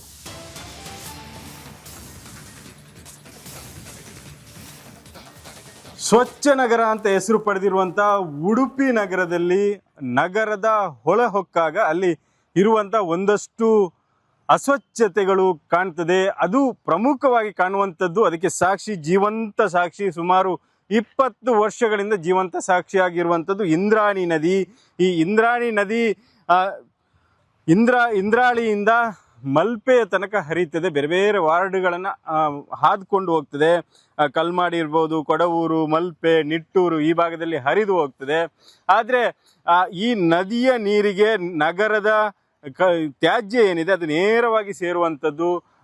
ಒಂದು ಅಪಾರ್ಟ್ಮೆಂಟ್ಗಳಿಂದ ಬಿಡುವಂಥ ತ್ಯಾಜ್ಯಗಳಿರ್ಬೋದು, ಜೊತೆಗೆ ಉಡುಪಿ ನಗರದ ತ್ಯಾಜ್ಯವನ್ನ ನಿಟ್ಟೂರಿನ ತ್ಯಾಜ್ಯ ನೀರು ಸಂಸ್ಕರಣಾ ಘಟಕಕ್ಕೆ ತಗೊಂಡೋಗಿ ಅಲ್ಲಿಂದ ಕ್ಲೀನ್ ಮಾಡಿ ಬಿಡಬೇಕು ಅನ್ನುವಂಥ ಯೋಜನೆಯನ್ನು ಆರಂಭಿಸಲಾಗಿತ್ತು. ಅಲ್ಲಿಂದ ಸಂಸ್ಕರಣೆ ಆಗದೆ ನೇರವಾಗಿ ನೀರನ್ನ ಈ ಇಂದ್ರಾಣಿ ನದಿಗೆ ಬಿಡಲಾಗ್ತಾ ಇದೆ ಅನ್ನುವಂಥದ್ದು ಸ್ಥಳೀಯರ ಆರೋಪ ಇರುವಂಥದ್ದು. ಅದಕ್ಕೆ ಸಾಕ್ಷಿ ಎನ್ನುವಂತೆ ನೀರನ್ನು ನಾವು ಗಮನಿಸಿದರೆ ಎಲ್ಲ ನೀರು ಒಂದು ರೀತಿಯಾಗಿ ಟಾರಿನಂತೆ ಆಗಿರುವಂಥದ್ದು. ತಾರು ಹೇಗಿರ್ತದೆ ಅದೇ ರೀತಿಯ ಕಲರ್ನಲ್ಲಿ ಕಪ್ಪಾಗಿ ನೀರು ಇರುವಂಥದ್ದು. ಹಾಗಾಗಿ ಇದಕ್ಕೆ ನೇರ ಹೊಣೆ ಯಾರು ಅಂತ ಹೇಳಿದರೆ ನಗರಸಭೆ, ಉಡುಪಿಯ ನಗರಸಭೆ ಏನು ಇದಕ್ಕೆ ಬೇಕಾದಷ್ಟು ಅನುದಾನವನ್ನು ಪಡೆಯುತ್ತದೆ, ಅದಕ್ಕೆ ಬೇಕಾದಷ್ಟು ಯೋಜನೆಯಲ್ಲಿ ಬೇರೆ ಬೇರೆ ಯೋಜನೆಯನ್ನು ಹಣವನ್ನು ಪಡೆಯುತ್ತದೆ. ಅದಕ್ಕೆ ಸರಿಯಾಗಿ ವಿನಿಯೋಗಿಸುವುದಿಲ್ಲ. ಯಾವುದರಿ ಸಂಸ್ಕರಣೆ ಮಾಡೋದಕ್ಕೆ, ನೀರನ್ನು ಸಂಸ್ಕರಣೆ ಮಾಡೋದಕ್ಕೆ ಸರಿಯಾದ ವಿನಿಯೋಗ ಮಾಡದೇ ಇರೋದ್ರಿಂದ ಜೀವ ನದಿ ಅಂತ ಕರೆಸ್ಕೊಂಡಿರುವಂಥ ಇಂದ್ರಾಣಿ ನದಿ ಸದ್ಯಕ್ಕೆ ಒಂದು ಗಟಾರವಾಗಿ ನಗರದ ಚರಂಡಿಯಾಗಿ ಪರಿವರ್ತನೆ ಆಗಿದೆ. ಹಾಗಾಗಿ ಕೊಡವೂರು, ಮಲ್ಪೆ, ಕಲ್ಮಾಡಿ ಭಾಗದ ಜನಕ್ಕೆ ಕುಡಿಯುವ ನೀರಿನ ಸಮಸ್ಯೆಯೂ ಕೂಡ ಎದುರಾಗಿರುವಂಥದ್ದು. ಕುಡಿಯುವ ನೀರಿನ ಬಾವಿಗಳಿಗೆ ಕಲ್ಮಶದ ಕೊಳಚೆ ನೀರು ಸೇರೋದ್ರಿಂದ ನದಿಯ ನೀರಿನ ಜೊತೆಗೆ ಬಾವಿಯ ನೀರನ್ನು ಕೂಡ ಜನ ಕುಡಿಯುವಂತಿಲ್ಲ. ಬೇರೆ ಬೇರೆ ಚರ್ಮ ರೋಗದ ಭೀತಿಗಳು, ಜೊತೆಗೆ ಸಾಂಕ್ರಾಮಿಕ ರೋಗದ ಭೀತಿಯಲ್ಲಿ ಈ ಭಾಗದ ಜನರು ದಿನ ಕಳೀತಾ ಇದ್ದಾರೆ. ಇದಕ್ಕೆ ನೇರ ಹೊಣೆ ಯಾರು ಅಂತ ಹೇಳಿದ್ರೆ ನಗರಸಭೆ, ಜಿಲ್ಲಾಡಳಿತ ಮತ್ತು ಸರ್ಕಾರವೇ. ಸರ್ಕಾರ ಇನ್ನಾದರೂ ಎಚ್ಚೆತ್ಕೊಂಡು ಇದಕ್ಕೊಂದು ಪರ್ಯಾಯ ವ್ಯವಸ್ಥೆಯನ್ನು ಮಾಡಬೇಕು. ಸಂಸ್ಕರಣಾ ಘಟಕದ ನೀರನ್ನು ನೇರವಾಗಿ ಸಮುದ್ರಕ್ಕೆ ಸೇರಿಸೋದಕ್ಕೆ ಪೈಪ್ಲೈನನ್ನು ಮಾಡಬೇಕು, ನದಿಯನ್ನು ಕ್ಲೀನ್ ಮಾಡಬೇಕು ಅನ್ನುವಂಥ ಒತ್ತಾಯ ಈ ಭಾಗದ ಜನರದ್ದಾಗಿದೆ. ಇದಕ್ಕೆ ಸರ್ಕಾರ ಒಂದಷ್ಟು ಗಮನ ಕೊಟ್ಟು ಕೆಲಸವನ್ನು ಮಾಡಲಿ ಅನ್ನೋದು ರಿಪಬ್ಲಿಕ್ನ ಆಶಯ ಕೂಡ ಆಗಿರುವಂಥದ್ದು. ಹರೀಶ್ ಪಾಲೆಚಾರ್, ರಿಪಬ್ಲಿಕ್ ಕನ್ನಡ, ಉಡುಪಿ. ಇನ್ನು ತ್ಯಾಜ್ಯ ನೀರಿನಿಂದ ಸಮಸ್ಯೆಗಳ ಸರಮಾಲೆ ಜೋರಾಗಿದೆ. ತ್ಯಾಜ್ಯ ನೀರಿನಿಂದ ಗ್ರಾಮಗಳಲ್ಲಿ ಗಬ್ಬು ವಾಸನೆ ಬರ್ತಾ ಇದೆ. ಮೂಗು ಮುಚ್ಕೊಂಡು ಬದುಕುವಂತಹ ಪರಿಸ್ಥಿತಿ ಈಗ ನಿರ್ಮಾಣ ಆಗಿದೆ.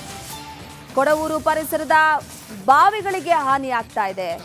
ಕೊಡವೂರು, ನಿಟ್ಟೂರು, ಕಲ್ಮಡಿ ಬಾವಿಗಳಿಗೆ ಹಾನಿ ಆಗ್ತಾ ಇದೆ. ಇನ್ನು ಮಲ್ಪೆ ವಾರ್ಡಿನ ಸಾವಿರಾರು ಬಾವಿಗಳು ಕಲುಷಿತ ಆಗಿ ಹೋಗಿರುವಂಥದ್ದು. ಶುದ್ಧೀಕರಣ ಘಟಕದ ಸಮರ್ಪಕ ನಿರ್ವಹಣೆಗೆ ಒತ್ತಾಯ ಕೂಡ ಕೇಳಿ ಬರ್ತಾ ಇದೆ. ಈಗಾಗಲೇ ಇದರಿಂದ ಸಂಪೂರ್ಣವಾಗಿ ನೀರು ಕಲುಷಿತವಾಗಿದೆ.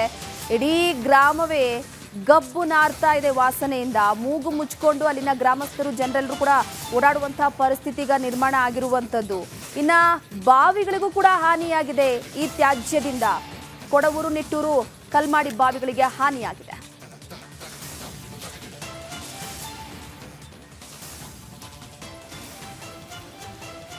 ಆಡಳಿತ ವರ್ಗದ ನಿರ್ಲಕ್ಷ್ಯಕ್ಕೆ ಸರ್ಕಾರದ ಯೋಜನೆಯ ಅನುಷ್ಠಾನವು ಸರಿಯಾದ ರೀತಿಯಲ್ಲಿ ಆಗದೇ ಇರೋ ಕಾರಣದಿಂದಾಗಿ ಜೀವ ನದಿ ಅಂತ ಕರೆಸ್ಕೊಂಡಂಥ ನದಿಯೇ ಸದ್ಯ ಒಂದು ಚರಂಡಿಯಾಗಿ ಕೊಳಚೆ ನೀರು ಹರಿಯುವ ಒಂದು ಕಾಲುವೆಯಾಗಿ ಪರಿವರ್ತನೆ ಆಗಿರುವಂಥದ್ದು ನಾವು ದೃಶ್ಯದಲ್ಲಿ ನೋಡ್ಬೋದು.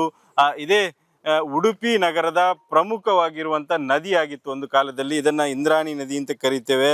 ಇದು ಸಾಕಷ್ಟು ಭಾಗದ ಜನರಿಗೆ ಕುಡಿಯುವ ನೀರನ್ನು ಮತ್ತು ಕೃಷಿಗೆ ಬೇಕಾದ ನೀರನ್ನು ಒದಗಿಸುವಂಥ ನದಿಯಾಗಿತ್ತು. ಆದರೆ ಸದ್ಯ ಕೊಳಚೆ ನೀರು, ತ್ಯಾಜ್ಯ ನೀರು ಏನಿದೆ ಅದು ಹರಿಯುವಂಥ ಒಂದು ನದಿಯಾಗಿ ಪರಿವರ್ತನೆ ಆಗಿದೆ. ಜನ ಇವತ್ತು ಅದನ್ನು ಮುಟ್ಟಿ ಕೂಡ ನೋಡೋದಿಲ್ಲ ಅನ್ನುವಂಥ ಪರಿಸ್ಥಿತಿಯಲ್ಲಿ ಈ ನದಿ ಹರಿತಾ ಇರುವಂಥದ್ದು. ಇದಕ್ಕೆ ಪ್ರಮುಖ ಕಾರಣ ಅಂತ ಹೇಳಿದರೆ ಉಡುಪಿ ನಗರದ ತ್ಯಾಜ್ಯ ನೀರೇನಿದೆ ಅದನ್ನು ಸಂಸ್ಕರಣೆ ಮಾಡಿ ನಿಟ್ಟೂರಿನಲ್ಲಿ ಬಿಡಬೇಕಾದಂಥ ನಿಟ್ಟೂರು ತ್ಯಾಜ್ಯ ನೀರು ಸಂಸ್ಕರಣಾ ಘಟಕದಿಂದ ನೇರವಾಗಿ ನೀರು ನದಿಯನ್ನು ಸೇರ್ತಾ ಇದೆ ಅನ್ನುವಂಥದ್ದನ್ನು ಸ್ಥಳೀಯರು ಹೇಳ್ತಿರುವಂಥದ್ದು. ಹಾಗಾಗಿ ಈ ನೀರು ಸಂಪೂರ್ಣವಾಗಿ ಮಲಿನಗೊಂಡಿರುವಂಥದ್ದು. ಇದಕ್ಕಾಗಿ ಸಾಕಷ್ಟು ಜನ ಹೋರಾಟವನ್ನು ಕೂಡ ಈ ಭಾಗದ ಜನ ಮಾಡ್ತಾ ಬರ್ತಾ ಇದ್ರು. ಆದರೆ ಅದು ಯಾವುದು ಕೂಡ ಪ್ರತಿಫಲ ಕಂಡಿಲ್ಲ. ಈ ಭಾಗದಲ್ಲಿ ಸಾಕಷ್ಟು ಮನೆಗಳು ಕೂಡ ಇರುವಂಥದ್ದು. ಕಲ್ಮಾಡಿ ಇರ್ಬೋದು ಅಥವಾ ಕೊಡವೂರು, ಮಲ್ಪೆ ವಾರ್ಡ್ಗಳಲ್ಲಿ ಸಾಕಷ್ಟು ಮನೆಗಳು ಬಾವಿಯ ನೀರನ್ನು ಕೂಡ ಕುಡಿಯದಂಥ ಪರಿಸ್ಥಿತಿ ಬಂದಿದೆ. ಯಾಕಂದರೆ ನದಿಯಿಂದ ನೇರವಾಗಿ ಬಾವಿಗೆ ನೀರು ಸೇರ್ತದೆ. ಆ ಬಾವಿಯ ನೀರು ಕೂಡ ಒಂದು ರೀತಿಯಾಗಿ ವಾಸನೆಯಿಂದ ಕೂಡಿರುವಂಥದ್ದು ಮತ್ತು ಯಾವುದೇ ರೀತಿಯಾಗಿ ಉಪಯೋಗಕ್ಕೆ ಯೋಗ್ಯ ಇಲ್ಲ ಅನ್ನುವಂಥ ಪರಿಸ್ಥಿತಿ ನಿರ್ಮಾಣ ಆಗಿರುವಂಥದ್ದು. ಈ ಭಾಗದ ಜನ ಸತತವಾಗಿ ಹೋರಾಟವನ್ನು ಮಾಡ್ತಾ ಬಂದಿದ್ದಾರೆ. ಆದರೆ ಅದಕ್ಕೆ ಯಾವುದೇ ರೀತಿಯ ಪರಿಹಾರ ಕೂಡ ಸಿಕ್ಕಿಲ್ಲ ಅನ್ನುವಂಥದ್ದು. ಈ ಭಾಗದ ಒಂದಷ್ಟು ಸ್ಥಳೀಯರು ನಮ್ಮ ಜೊತೆಗೆ ಇರುವಂಥದ್ದು, ಅವರನ್ನು ಮಾತಾಡಿಸುವ. ಯಾಕಂದರೆ ಇದು 1-2 ದಿನದ ಸಮಸ್ಯೆ ಅಲ್ಲ, ಇದು ನಿರಂತರವಾಗಿ ಈ ಸಮಸ್ಯೆಯನ್ನು ಈ ಭಾಗದ ಜನ ಅನುಭವಿಸ್ತಾ ಇದ್ದಾರೆ. ಒಂದು ನದಿಯನ್ನು ಉಳಿಸ್ಕೊಂಡು ಅದರಿಂದ ನಮಗೆ ಉಪಯೋಗ ಪಡ್ಕೊಳ್ಳಿಕ್ಕೆ ಸಾಧ್ಯ ಇಲ್ಲ ಅನ್ನುವಂಥ ನೋವು ಕೂಡ ಅವರಲ್ಲಿ ಇರುವಂಥದ್ದು. ಜೊತೆಗೆ ಒಂದು ರೀತಿಯಲ್ಲಿ ಆಡಳಿತ ವರ್ಗದ ನಿರ್ಲಕ್ಷ್ಯಕ್ಕೆ ಕೂಡ ಅವರ ಆಕ್ರೋಶ ಇರುವಂಥದ್ದು. ನಮ್ಮ ಜೊತೆ ಸಾಕಷ್ಟು ಜನ ಇದ್ದಾರೆ, ಅವರನ್ನು ಮಾತಾಡಿಸುವ. ಈ ಪರಿಸ್ಥಿತಿಗೆ ಮತ್ತು ಒಂದು ನದಿ ಈ ರೀತಿಯಾಗಿ ಪರಿವರ್ತನೆ ಆಗಲಿಕ್ಕೆ ಕಾರಣ ಏನು ಅನ್ನೋದನ್ನು ಅವರನ್ನೇ ಕೇಳುವ. ಸರ್, ನೀವು ಸಾಕಷ್ಟು ವರ್ಷದಿಂದ ಇಲ್ಲೇ ವಾಸ ಇದ್ದವರು. ಒಂದು ಕಾಲದಲ್ಲಿ ನದಿಯಾಗಿತ್ತು, ಇಂದ್ರಾಣಿ ನದಿ ಇಂತಾಗಿತ್ತು, ಈಗ ಕೊಳಚೆಯಾಗಿ ಪರಿವರ್ತನೆ ಆಗಿದೆ. ಏನು ಕಾರಣ ಮತ್ತು ಇದಕ್ಕೆ ಯಾರು ಹೊಣೆ ಅನ್ನುವಂಥದ್ದು? ನೋಡಿ, ನಮಗೆ ಗೊತ್ತಿದ್ದ ಪ್ರಕಾರ ಹಿಂದೆ ನಾವು ಇದೇ ಹೊಳೆಯಲ್ಲಿ ಸ್ನಾನ ಮಾಡಿ ದನ ಕರುಗಳನ್ನು ತೊಳೆದು ಬಟ್ಟೆ ಒಗೆಯುವಂಥದ್ದು ಇದು ಹೊಳೆ. ಈಗ ಪರಿಸ್ಥಿತಿ ಎಲ್ಲಿ ತನಕ ಬಂದರೆ ಅಂದರೆ ಡಾಮರ್ ಹಾಗೆ ಆಗಿದೆ. ಇದು ಇಂದ್ರಾಣಿ ತೀರ್ಥ ಹೋಗಿ ಈಗ ಡ್ರೈನೇಜಿಂದ ಆಗಿದೆ. ಆ ಡ್ರೈನೇಜ್ ಹೋಗುವ ಹೊಳೆ ಅಂತ ನಮ್ಮ ಅಕ್ಕಪಕ್ಕದ ಜಾಗ ಈಗ ಎಲ್ಲ ನಾಶ ಆಗಿದೆ. ತೆಂಗಿನ ಮರ ನಾಶ ಆಗಿದೆ, ಬೇಸಾಯ ಮಾಡುವ ಹಾಗಿಲ್ಲ, ಬಾವಿ ನೀರು ಕೆಟ್ಟೋಗಿದೆ, ಚರ್ಮ ರೋಗ, ಇನ್ನಿತರ ಎಂಥದ್ದು ಕಾಯಿಲೆ ಅಂದರೆ ಎಲ್ಲಿ ತನಕ ಅಂದರೆ ನದಿ ಪಕ್ಕದ ಜನರು ಅಲ್ಲಿ ವಾಸಕ್ಕೆ ಬಿಟ್ಟು ಪೇಟೆಗೆ ಹೋಗಿ ಈಗ ಅಲ್ಲಿ ಹೋಗಿ ಕೂತಾ ಇದ್ದಾರೆ ಈಗ ಉಡುಪಿಯಲ್ಲಿ. ಅಂಥ ಪರಿಸ್ಥಿತಿಯಲ್ಲಿ ಇದಕ್ಕೆ ನಾವು ಹೇಳುವುದೇನೆಂದರೆ, ನೀವು 50,000 ಜನ ಇರುವಾಗ ಮಾಡಿದ ಡ್ರೈನೇಜನ್ನು 50,000 ಜನ ಇರುವಾಗ ಮಾಡಿದ ಡ್ರೈನೇಜ್ ಈಗ 3 ಲಕ್ಷ ಚಿಲ್ಲರೆ ಜನ ಇದ್ದರೆ ಅದೇ ಡ್ರೈನೇಜ್ ಹೇಗೆ ಉಪಯೋಗ ಆಗ್ತದೆ? ಹಾಗಾಗಿ ಅದಕ್ಕೆ ಏನಾದರೂ ಒಂದು ವ್ಯವಸ್ಥೆ ಮಾಡಿ ನಮ್ಮ ಈ ನದಿ ಮೂಲವನ್ನು ಕ್ಲೀನ್ ಮಾಡಬೇಕು ಅಂತ ನಮ್ಮೆಲ್ಲರ ಗ್ರಾಮಸ್ಥರ ಪರವಾಗಿ ನಾವು ಕೇಳಿಕೊಳ್ಳುವುದು. ಈ ಭಾಗದ ಜನರು ಶುದ್ಧ ನೀರನ್ನು ಕುಡಿಯುವಂತಾಗಬೇಕು. ಜೊತೆಗೆ ಈ ಭಾಗದ ನದಿ ಏನಿದೆ ಇಂದ್ರಾಣಿ ನದಿ ಉಳಿಯುವಂತಾಗಬೇಕು. ಅದಕ್ಕೆ ಸರ್ಕಾರದ ಅಧಿಕಾರಿಗಳು, ಈ ಭಾಗದ ಜನಪ್ರತಿನಿಧಿಗಳು ಒಂದಷ್ಟು ಮನಸ್ಸು ಮಾಡಬೇಕಾಗಿದೆ. ಇಷ್ಟು ವರ್ಷ ನದಿಯಾಗಿ ಉಳಿಯದೇ ಇರೋದಕ್ಕೆ ಕಾರಣ ಯಾರೋ ಅವರೇ ಈ ನದಿಯನ್ನು ಸರಿಪಡಿಸಿ ಮುಂದಿನ ಪೀಳಿಗೆಗೆ ಉಪಯೋಗಕ್ಕೆ ಬರುವಂತೆ ಮಾಡಲಿ ಅನ್ನೋದು ನಮ್ಮ ಆಶಯ ಆಗಿರುವಂಥದ್ದು. ಹರೀಶ್ ಪಾಲೆಚಾರ್, ರಿಪಬ್ಲಿಕ್ ಕನ್ನಡ, ಉಡುಪಿ. ನೋಡಿ, ಆ ಭಾಗದ ಜನರು ಈ ಜೀವಜಲವನ್ನೇ ನಂಬ್ಕೊಂಡಿದ್ರು. ಆದರೆ ಈ ಜೀವಜಲ ಈಗ ವಿಷಕಾರಿಯಾಗಿದೆ. ಇಂದ್ರಾಣಿ ನದಿಯ ನೀರಿನ ಉಳಿವಿಗಾಗಿ ಪಣತೊಟ್ಟು ನಿಂತಿದ್ದಾರೆ. ನಮಗೆ ಚರ್ಮ ರೋಗ ಬರ್ತಾ ಇದೆ, ಕುಡಿಯೋದಕ್ಕೆ ನೀರು ಸಿಗ್ತಾ ಇಲ್ಲ, ಬಾವಿ ಕಲುಷಿತವಾಗಿದೆ, ಬಾವಿಯಲ್ಲಿರುವಂತಹ ನೀರನ್ನ ನಾವು ಕುಡಿಯೋದಕ್ಕೆ ಕೂಡ ಆಗ್ತಾ ಇಲ್ಲ. ಇನ್ನು ಇಡೀ ಗ್ರಾಮವೆಲ್ಲ ಕೂಡ ಗಬ್ಬು ನಾರ್ತಾ ಇದೆ. ಅದರ ಜೊತೆಗೆ ಮತ್ತೊಂದೇನಪ್ಪ ಅಂತಂದ್ರೆ, ಈ ತ್ಯಾಜ್ಯದ ಹರಿವಿನಿಂದ ಸಂಕಷ್ಟ ಜೋರ ಆಗ್ತಾ ಇದೆ. ನಮಗಿಲ್ಲಿ ಬದುಕೋದಕ್ಕೆ ಆಗ್ತಾ ಇಲ್ಲ. ಹಿಂದೆ ಇದ್ದಂತಹ ಜನಸಂಖ್ಯೆಗೆ ಹೋಲಿಕೆ ಮಾಡಿ ಈಗಿರುವಂತಹ ಜನಸಂಖ್ಯೆಯನ್ನ ಹೋಲಿಕೆ ಮಾಡಿ, ಆದ್ರೆ ಈ ನೀರಿನ ವಿಚಾರಕ್ಕೆ ಸಂಬಂಧಪಟ್ಟಂತೆ ಯಾಕೆ ಅಧಿಕಾರಿಗಳು ಗಮನ ಹರಿಸ್ತಾ ಇಲ್ಲ ಅನ್ನುವ ವಿಚಾರವಾಗಿ ನಿಮ್ಮ ರಿಪಬ್ಲಿಕ್ ಕನ್ನಡ ಕೂಡ ಅಭಿಯಾನವನ್ನ ಶುರು ಮಾಡಿದೆ. ನಮ್ಮ ಪ್ರತಿನಿಧಿ ಕೂಡ ಅಲ್ಲಿನ ಸ್ಥಳದ ವಿಚಾರಕ್ಕೆ ಸಂಬಂಧಪಟ್ಟಂತೆ ಸಾಕಷ್ಟು ಮಾಹಿತಿಯನ್ನ ತಿಳಿಸಿದ್ದಾರೆ. ಸೊ ಮತ್ತೊಂದೇನಪ್ಪಾ ಅಂತಂದ್ರೆ, ಈಗಾಗಲೇ ಅಲ್ಲಿರುವಂತಹ ಕಲುಷಿತ ನೀರಿನ ವಿಚಾರವಾಗಿ ಮತ್ತೊಂದಷ್ಟು ಮಾಹಿತಿಯನ್ನ ಕೊಟ್ಟಿದ್ದಾರೆ. ನೋಡೋಣ ಬನ್ನಿ. ಉಡುಪಿ ಜಿಲ್ಲೆ ಅಂತ ಹೇಳಿದರೆ ಸಮುದ್ರದ ಪಕ್ಕದಲ್ಲೇ ಇರುವಂಥ ಜಿಲ್ಲೆ, ಜೊತೆಗೆ ಹಲವು ನದಿಗಳು ಹರಿಯುವಂಥ ಜಿಲ್ಲೆ. ಆದರೂ ಕೂಡ ಉಡುಪಿ ಜಿಲ್ಲೆಯಲ್ಲಿ ನೀರಿನ ಅಭಾವ ಈಗಾಗಲೇ ಉಂಟಾಗಿರುವಂಥದ್ದು. ಅದಕ್ಕೆ ಕಾರಣಗಳು ಏನು ಅಂತ ಹುಡುಕ್ತಾ ಹೊರಟ್ರೆ ಉಡುಪಿಯ ನಗರದಲ್ಲೂ ಕೂಡ ಕುಡಿಯುವ ನೀರಿನ ಸಮಸ್ಯೆಗಳು ಉದ್ಭವ ಆಗ್ತಾ ಇದೆ. ಸದ್ಯಕ್ಕೆ ಉಡುಪಿಯ ನಗರದ ಜೀವನದಿ ಅಂತ ಕರೆಸ್ಕೊಳ್ಳುವಂಥ ಇಂದ್ರಾಣಿ ನದಿ ಈ ಭಾಗದಲ್ಲಿ ಹುಟ್ಟುತ್ತದೆ. ಇಂದ್ರಾಳಿ ಅನ್ನುವಂಥ ಪ್ರದೇಶ ಇದು. ಇಲ್ಲಿ ಪಂಚದುರ್ಗ ಪರಮೇಶ್ವರಿ ದೇವಸ್ಥಾನ ಮತ್ತು ಆಂಜನೇಯನ ದೇವಸ್ಥಾನ ಇರುವಂಥದ್ದು. ಆಂಜನೇಯನ ಪಾದ ಮೂಲದಿಂದ ಈ ನದಿ ಹುಟ್ಟುತ್ತದೆ. ನೀವು ದೃಶ್ಯದಲ್ಲಿ ಗಮನಿಸಬಹುದು, ಪರಿಶುದ್ಧವಾದ ನೀರು ಹರಿದು ಬರ್ತದೆ. ಇಲ್ಲಿಂದ ಮುಂದೆ ಉಡುಪಿ ನಗರವಾಗಿ ಮಲ್ಪೆಯನ್ನು ಸೇರ್ತದೆ. ಆದರೆ ಸದ್ಯಕ್ಕೆ ಈ ನದಿಯ ಪರಿಸ್ಥಿತಿ ಏನಾಗಿದೆ ಅನ್ನೋದನ್ನು ನಿಮಗೆ ನಾವು ಮುಂದೆ ತೋರಿಸ್ತೇವೆ. ಈ ನದಿಯಿಂದ ಈಗ ಜನ ಯಾವುದೇ ಒಂದು ಕೃಷಿ ಕಾರ್ಯಕ್ಕಿರ್ಬೋದು, ಕುಡಿಯೋದಕ್ಕಿರ್ಬೋದು, ಯಾವುದಕ್ಕೂ ಇಲ್ಲಿಯ ನೀರನ್ನು ಉಪಯೋಗಿಸುವಂಥ ಪರಿಸ್ಥಿತಿಯಲ್ಲಿ ಇಲ್ಲ ಅನ್ನುವಂಥ ಒಂದು ಪ್ರಮೇಯವನ್ನು ಸೃಷ್ಟಿ ಮಾಡಲಾಗಿದೆ. ಇದಕ್ಕೆ ಸರ್ಕಾರ ಮತ್ತು ಜಿಲ್ಲಾಡಳಿತ ಕೂಡ ಹೊಣೆಯಾಗಿರುವಂಥದ್ದು.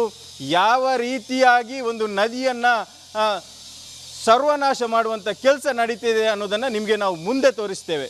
ಉಡುಪಿ ನಗರದ ಜೀವನದಿ ಇಂದ್ರಾಣಿ ನದಿ ಇಂದ್ರಾಳಿಯ ಆಂಜನೇಯನ ಪಾದ ಮೂಲದಿಂದ ಹುಟ್ಟಿ ಒಂದಷ್ಟು ಅರಣ್ಯ ಪ್ರದೇಶದ ಮಧ್ಯೆ ಶುದ್ಧವಾಗಿ ಹರಿಯುತ್ತದೆ. ಅದು ಹರಿಯುವಾಗ ಒಂದಷ್ಟು ಪರಿಶುದ್ಧತೆಯನ್ನು ಉಳಿಸಿಕೊಂಡು ಒಂದಷ್ಟು ಜಲಚರಗಳು ಖುಷಿಯಿಂದ ಬದುಕು ಹಾಗೆ ಒಂದಷ್ಟು ಹಳ್ಳ ಕೊಳ್ಳಗಳಲ್ಲಿ ಹರಿದು ಸಾಗ್ತದೆ. ಆದರೆ ಮುಂದೆ ಸಾಗ್ತಾ ಕಲ್ಸಂಕ ಭಾಗದಲ್ಲಿ ಅದು ನಗರ ಪ್ರದೇಶವನ್ನು ಸೇರ್ತದೆ. ಇಂದ್ರಾಳಿಯಿಂದ ಇಳಿದಂತೆ ಒಂದಷ್ಟು ಕಿಲೋಮೀಟರ್ ಮುಂದೆ ಸಾಗಿದಾಗ ನಗರ ಪ್ರದೇಶವನ್ನು ಸೇರ್ತದೆ. ಆ ನಂತರದಲ್ಲಿ ಇಂದ್ರಾಣಿಯ ಪರಿಸ್ಥಿತಿ ಅಧೋಗತಿಗೆ ಸಾಗ್ತಾ ಹೋಗ್ತದೆ. ಈ ಬಗ್ಗೆ ನಿಮಗೆ ನಾವು ಮುಂದೆ ತೋರಿಸ್ತಾ ಹೋಗ್ತೇವೆ. ಯಾವ ರೀತಿಯಾಗಿ ವಸತಿ ಸಮುಚ್ಚಯಗಳಿಂದ ಮತ್ತು ನಗರಸಭೆಯ ಯೋಜನೆಗಳಿಂದ ಈ ನೀರು ಪರಿಶುದ್ಧವಾದಂಥ ನೀರು ಮನುಷ್ಯರು ಮುಟ್ಟೋಕ್ಕೂ ಸಾಧ್ಯ ಇಲ್ಲದಂಥ ಪರಿಸ್ಥಿತಿಗೆ ಹೇಗೆ ಬಂದಿದೆ ಅನ್ನೋದನ್ನು ನಾವು ನಿಮಗೆ ತೋರಿಸ್ತೀವಿ. ಇಂದ್ರಾಣಿ ನದಿಯ ನೀರನ್ನು ಜನ ನಿತ್ಯ ಉಪಯೋಗಕ್ಕೆ ಉಪಯೋಗಿಸ್ತಾ ಇದ್ದರು. ಕೊಡವೂರು, ಮಲ್ಪೆ, ನಿಟ್ಟೂರು, ಕೊಲ ಈ ಭಾಗದ ಜನ 20 ವರ್ಷಗಳ ಹಿಂದೆ ಸತತವಾಗಿ ಇದೇ ನೀರನ್ನು ಉಪಯೋಗಿಸಿ ಬದುಕ್ತಾ ಇದ್ದರು. ಆದರೆ ಸದ್ಯಕ್ಕೆ ಈ ನೀರನ್ನು ಯಾವುದೇ ರೀತಿಯಾಗಿ ಉಪಯೋಗ ಮಾಡುವಂಥ ಪರಿಸ್ಥಿತಿ ಇಲ್ಲ. ಒಂದು ಕಡೆಯಿಂದ ಕೊಳಚೆ ನೀರು ನದಿಯನ್ನು ಸೇರಿದರೆ ನಗರದ ಒಂದಷ್ಟು ವೇಸ್ಟೇಜ್ಗಳು ಕೂಡ ಈ ನದಿಯನ್ನು ಸೇರ್ತಾ ಇದೆ. ನದಿ ಹೋಗಿ ಗಟಾರ ಆಗಿ ಪರಿವರ್ತನೆ ಆಗಿದೆ. ಇದಕ್ಕೆ ಒಂದು ರೀತಿಯಾಗಿ ನಾಗರಿಕರ ಒಂದು ನಿರ್ಲಕ್ಷ್ಯ, ಜೊತೆಗೆ ಸರ್ಕಾರದ ನಿರ್ಲಕ್ಷ್ಯ, ನಮ್ಮನ್ನು ಯಾರು ಆಡಳಿತ ಮಾಡ್ತಾರೆ, ನಮ್ಮನ್ನು ಯಾರು ಆಳ್ತಾರೆ ಅವರ ನಿರ್ಲಕ್ಷ್ಯ ಕೂಡ ಇರುವಂಥದ್ದು. ಹಾಗಾಗಿ ಪರಿಸರವನ್ನು ಉಳಿಸಬೇಕು, ನದಿಯನ್ನು ಉಳಿಸಬೇಕು ಅಂತ ಹೋರಾಟ ಮಾಡೋರು ಒಂದು ಕಡೆ ಆದರೆ ಜೀವಂತವಾಗಿ ಇದ್ದಂಥ ನದಿಯನ್ನು ಒಂದು ಕೊಳಚೆಯಾಗಿ ಪರಿವರ್ತಿಸಿದ ಕೀರ್ತಿ ಕೂಡ ಉಡುಪಿಯ ನಗರದ ಜನರಿಗೂ ಸೇರ್ತದೆ, ಉಡುಪಿಯ ನಗರಸಭೆಗೂ ಸೇರ್ತದೆ, ಉಡುಪಿಯ ಜಿಲ್ಲಾಡಳಿತಕ್ಕೂ ಸೇರ್ತದೆ ಅನ್ನೋದಕ್ಕೆ ಇದು ಒಂದು ಸಾಕ್ಷಿಯಾಗಿರುವಂಥದ್ದು. ಪ್ರಜ್ಞಾವಂತ ನಾಗರಿಕರು ಜೊತೆಗೆ ಪ್ರಜ್ಞಾವಂತ ಜಿಲ್ಲೆ ಅಂತ ಕರೆಸ್ಕೊಂಡವರು ಈ ಉಡುಪಿಯ ನದಿಯನ್ನು ಉಳಿಸುವ ಕಡೆಗೆ ಒಂದಷ್ಟು ಹೋರಾಟವನ್ನು ಇನ್ನೂ ಕೂಡ ಬಲಗೊಳಿಸಬೇಕು ಮತ್ತು ಸರ್ಕಾರ ಅದಕ್ಕೆ ಬೇಕಾದಂಥ ಯೋಜನೆಗಳನ್ನು ರೂಪಿಸುವ ಕಡೆಗೂ ಗಮನ ಹರಿಸಲಿ ಅನ್ನೋದು ನಮ್ಮ ಆಶಯ ಆಗಿರುವಂಥದ್ದು. ದಿವಾಕರ್ ಪದ್ಮುಂಜ ಜೊತೆ ಹರೀಶ್ ಪಾಲೆಚ್ಚಾರ್, ರಿಪಬ್ಲಿಕ್ ಕನ್ನಡ, ಉಡುಪಿ.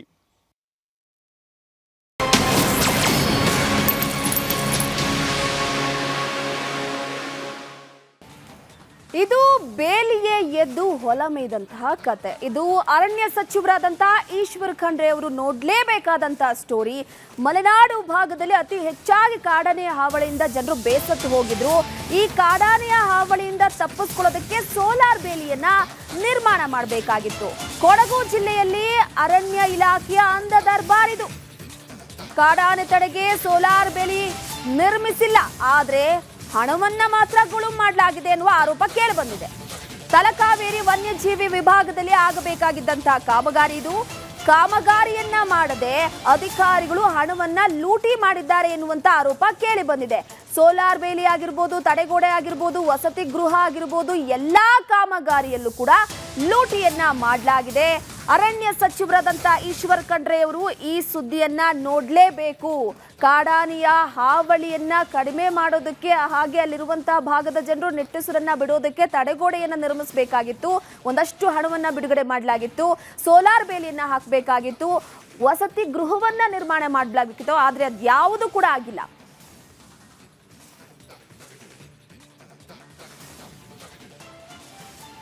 ನೋಡಿ, ಪ್ರಮುಖವಾಗಿ ಒಂದು ಕಡೆ ಸದ್ಯದ ಮಟ್ಟಿಗೆ ಈಗಾಗಲೇ ಅಧಿಕಾರಿಗಳು ಆ ಹಣವನ್ನ ಲೂಟಿ ಮಾಡಿ ಗುಳುಂ ಮಾಡಿದ್ದಾಗಿದೆ. ಹಾಗಾದ್ರೆ ಯಾವ್ಯಾವ ಅಧಿಕಾರಿಗಳು ಈ ಒಂದು ಅಕ್ರಮದಲ್ಲಿ ಭಾಗಿಯಾಗಿದ್ದಾರೆ? ಪ್ರಮುಖವಾಗಿ ಕಳೆದ 10 ವರ್ಷಗಳಿಂದ ಕೂಡ ಯಾವುದೇ ಕಾಮಗಾರಿ ಆಗಿಲ್ಲ. ಆದರೆ 2022, 23 ಹಾಗೆ 23, 24ರಲ್ಲಿ ಕಾಮಗಾರಿ ಆಗಿದೆ ಅಂತ ಬಿಲ್ ಅನ್ನ ನೀಡಲಾಗಿದೆ.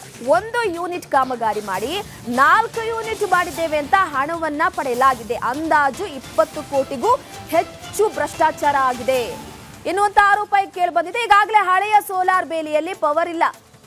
ಈಗಾಗಲೇ ಅಕ್ರಮ ಆರೋಪದ ಹಿನ್ನೆಲೆಯಲ್ಲಿ ಅಧಿಕಾರಿಯೊಬ್ಬರ ವಿಚಾರವಾಗಿ ತನಿಖೆಯನ್ನ ನಡೆಸಲಾಗ್ತಾ ಇದೆ. ನೋಡಿ, ಒಂದು ಅಧಿಕಾರಿಗಳು ಎಷ್ಟರ ಮಟ್ಟಿಗೆ ಭ್ರಷ್ಟಾಚಾರದಲ್ಲಿ ಮುಳುಗಿರ್ತಾರೆ ಅಂದ್ರೆ ಇದು ಸಾಕ್ಷಿ ಅಂತ ಹೇಳ್ಬೋದು.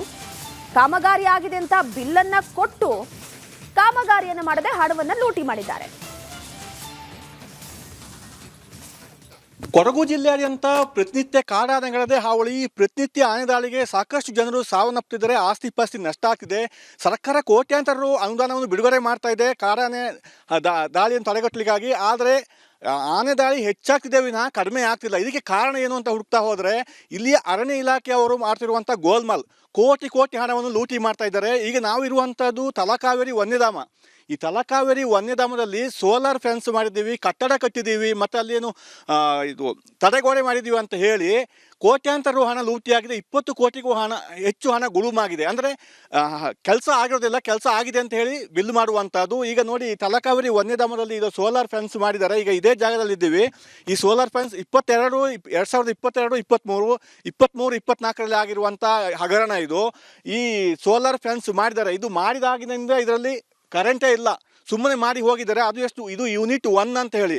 ಇದು ನಮಗೆ ಅಲ್ಲಿ ಮೇಲೆ ಹೋಗಿ ನಿಮಗೆ ತೋರಿಸ್ತೀವಿ ಯಾವ ರೀತಿ ಇದೆ ಅಂತ ಹೇಳುವಂಥದ್ದು, ಹೇಗೆ ಮಾಡಿದ್ದಾರೆ ಅಂತ ಹೇಳುವಂಥದ್ದು ತೋರಿಸ್ತೀವಿ. ಅಂದರೆ ಅದು ಮಾಡಿ ಬಿಟ್ಟಿದ್ದಾರೆ ವಿನ ಅದರಲ್ಲಿ ಯಾವುದೇ ಪ್ರಯೋಜನ ಆಗಿಲ್ಲ.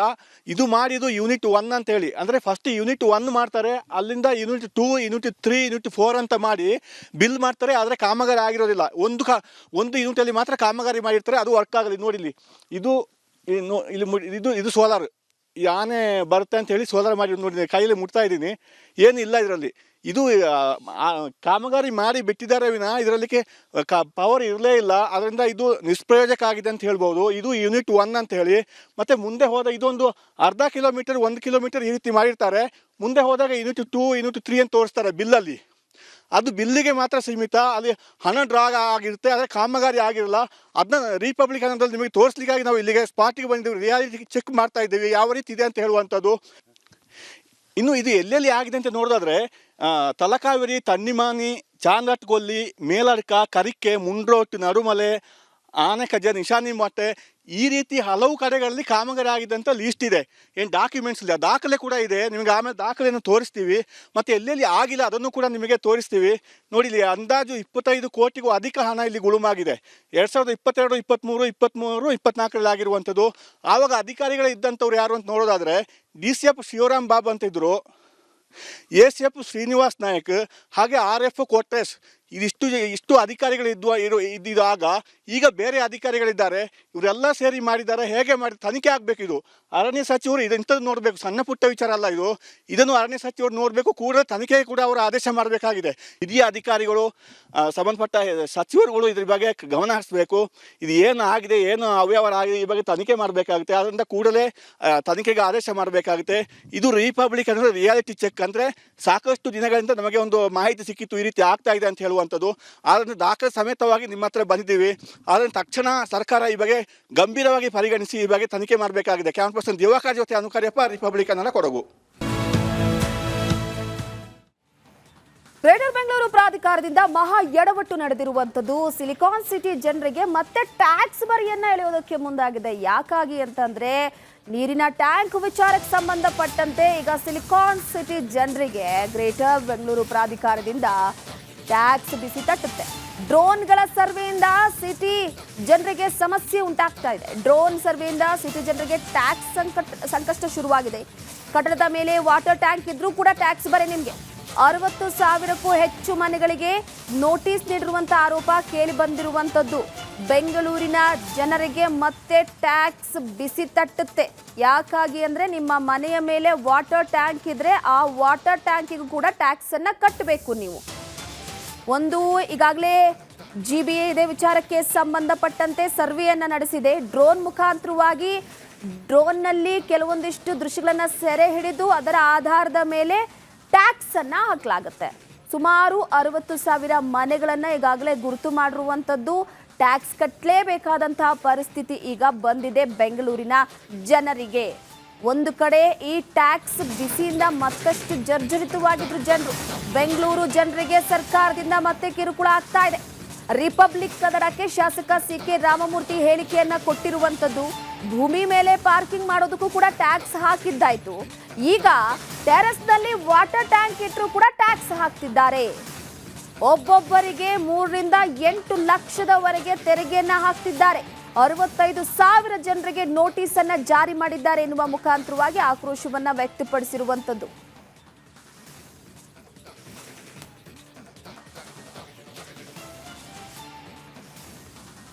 ಜಿಬಿಎ ಇದೀಗ ಟ್ಯಾಕ್ಸ್ ರೂಪದಲ್ಲಿ ಕಟ್ಟಡ ಮಾಲೀಕರಿಗೆ ಚಿತ್ರಹಿಂಸೆ ನೀಡ್ತಿದೆ ಎಂಬುದು ಒಂದು ಕಡೆ ಗಂಭೀರ ಆರೋಪ. ಡ್ರೋನ್ಗಳ ಮುಖಾಂತರ ಸರ್ವೆ ಮಾಡಿ ಸುಮಾರು ಟ್ಯಾಕ್ಸ್ ಆಗ್ತಿದೆ ಎಂಬುದು ಒಂದು ಕಡೆ ಜಯನಗರ ಶಾಸಕರು ಗಂಭೀರ ಆರೋಪ ಸಹ ಮಾಡ್ತಿದ್ದಾರೆ. ನಮ್ಮ ಜೊತೆಗೆ ಜಯನಗರ ಶಾಸಕರಾದ ರಾಮಮೂರ್ತಿ ಇದ್ದಾರೆ, ಅವ್ರನ್ನೇ ಮಾತಾಡಿಸ್ತೀನಿ. ಸರ್, ಒಂದು ಕಡೆ ಕಟ್ಟಡ ತೆರಿಗೆ ವಿಚಾರವಾಗಿ ಜಿಬಿಎ ಇದೀಗ ಹರಾಜು ಪ್ರಕ್ರಿಯೆ ಆರಂಭ ಮಾಡಿದ್ದಾರೆ ಮತ್ತು ಈಗ ಡ್ರೋನ್ ಮುಖಾಂತರ ನೀವು ಸರ್ವೆ ಮಾಡ್ತಿದ್ರೆ ಡಬಲ್ ಟ್ಯಾಕ್ಸ್ ಬೀಳ್ತಿದೆ ಎಂಬುದು ಒಂದು ಕಡೆ ಗಂಭೀರ ಆರೋಪ ಮಾಡ್ತಿದ್ದಾರೆ. ಸರ್, ಏನು ಆರೋಪ ಅಂತ? ಇವತ್ತು ಬೆಂಗಳೂರು ಮಹಾನಗರದ ಜನತೆಗೆ ಈ ಸರ್ಕಾರದಿಂದ ಭಾಳಷ್ಟು ಕಿರುಕುಳ ಆಗ್ತಾಯಿದೆ. ಇವಾಗ ಫಸ್ಟು ನೀವು ಸೆಲ್ಫ್ ಅಸೆಸ್ಮೆಂಟು ಮಾಡಿದ್ರು, ಹಿಂದೆ BBMP ಮಾಡಿತು. ಅದಾದಮೇಲೆ ರೆವಿನ್ಯೂ ಆಫೀಸರ್ಸ್ ಹೋಗಿ ಅದನ್ನ ಚೆಕ್ ಮಾಡಿ ಮತ್ತೆ ಯಾವ ಥರ ಅದನ್ನ ನೀವು ಟ್ಯಾಕ್ಸನ್ನು ಮಾಡಿದ್ರಿ. ಅದಾದಮೇಲೆ ಮನೀಶ್ ಮದ್ಗೋಲ್ ಅವ್ರದ್ದು ಅವರು ಕೂಡ ಒಂದು OTS ಮಾಡಿದ್ರು, ಒನ್ ಟೈಮ್ ಸೆಟ್ಲ್ಮೆಂಟ್ ಅಂತ ಮಾಡಿ ಟ್ಯಾಕ್ಸನ್ನು ಕಲೆಕ್ಟ್ ಮಾಡ್ಕೊಂಡ್ಮೇಲೆ ಎಗೇನ್ ನೀವು ಡ್ರೋನ್ ಮೂಲಕ ಟ್ಯಾಕ್ಸನ್ನು ಮಾಡಿ ನೀವು ಸುಳ್ಳು ಹೇಳಿದ್ದೀರಾ, ಟ್ಯಾಕ್ಸ್ ಕಡಿಮೆ ಕಟ್ಟಿದ್ದೀರಾ ಅಂತ ಅಂದ್ಬಿಟ್ಟು ಒಬ್ಬೊಬ್ಬರಿಗೆ ನೀವು 3 ಲಕ್ಷ 4 ಲಕ್ಷ 8 ಲಕ್ಷ ಥರ ತೆರಿಗೆದಾರರಿಗೆ ಮತ್ತೆ ಪದೇ ಪದೇ ಟ್ಯಾಕ್ಸ್ ಆಗ್ತು ಅಂತಂದರೆ ಬಹಳ ಒಂದು ಅವಮಾನಿತೆಯ ಒಂದು ಕೃತ್ಯ ಇದೆ. ಇವತ್ತು ಸುಮಾರು ಬೆಂಗಳೂರು ಮಹಾನಗರದಲ್ಲಿ ಸರಾಸರಿ 65,000 ಜನಕ್ಕೆ ನೀವು ಶೋಕಾಸ್ ನೋಟಿಸ್ ಕೊಟ್ಟಿದ್ದೀರಾ, ಮೆಸೇಜ್ ಮೂಲಕ ನೀವು ಫಾರ್ವರ್ಡ್ ಮಾಡಿದ್ದೀರಾ. This is show cause notice. ಇದೇನೋ ಅಪ್ಪಿತಪ್ಪಿ ನಿಮಗೆ ಈ ಥರ ಶೋಕಾಸ್ ನೋಟನ್ನು ಕೊಟ್ಟಿದ್ದೀರಾ, ನೀವು ಶೋಕಾಸ್ ನೋಟ್ಗಳು ಬಂದಿದೆ. ಈ ಶೋಕಾಸ್ ನೋಟ್ ಮುಖಾಂತರ ಇವತ್ತು ಮಹಾನಗರ ಪಾಲಿಕೆಯ ಎಲ್ಲ ಜನಗಳಿಗೆ ಪದೇ ಪದೇ ನೀವು ಒಂದಲ್ಲ ಎರಡಲ್ಲ 100 ಜನಕ್ಕೆ ನೀವು ಶೋಕಾಸ್ ನೋಟ್ ಕೊಡ್ತಾ ಇರೋದು. ಅವೈಜ್ಞಾನಿಕನ ಇದು ಸರ್ವೆ ಮಾಡ್ತಿರೋದು ಜಿಬಿ ಅಂತ ಏನು ಹೇಳ್ತೀರಂತ? ಇವಾಗ ನೀವು ನೋಡಿ, ಈಗ 1, 2, 3 ಲೀಗಲಲ್ಲಿ ಓಪನ್ ಟು ಸ್ಕೈ ಯಾವ ರೀತಿ ಅದಕ್ಕೆ ಹಾಕಿ ಟ್ಯಾಕ್ಸ್ ಹಾಕೋಂಗಿಲ್ಲ. ನೀವು ಸಜ್ಜಾಗಿ ಹಾಕ್ತೀರಾ, ಟೆರೆಸ್ಗೆ ಹಾಕ್ತಾ ಇದ್ದೀರಾ, ಇಲ್ಲ ಆಯಿತು ಭೂಮಿ ಮೇಲೆ ಪಾರ್ಕಿಂಗ್ ಆಯಿತು, ಆಮೇಲೆ ಟೆರೆಸ್ ಸಣ್ಣ ಪುಟ್ಟ ವಾಟರ್ ಟ್ಯಾಂಕ್ ಇಡೋದಕ್ಕೂ ಕೊಟ್ಟರು, ಅದಕ್ಕೂ ಟ್ಯಾಕ್ಸ್ ಇರ. ವಾಟರ್ ಟ್ಯಾಂಕ್ ಇಟ್ಟರು ಕೂಡ ಟ್ಯಾಕ್ಸ್ ಹಾಕ್ತಾರೆ ಜಿಬಿದವರು. 100% ಹಾಕಿದ್ದಾರೆ.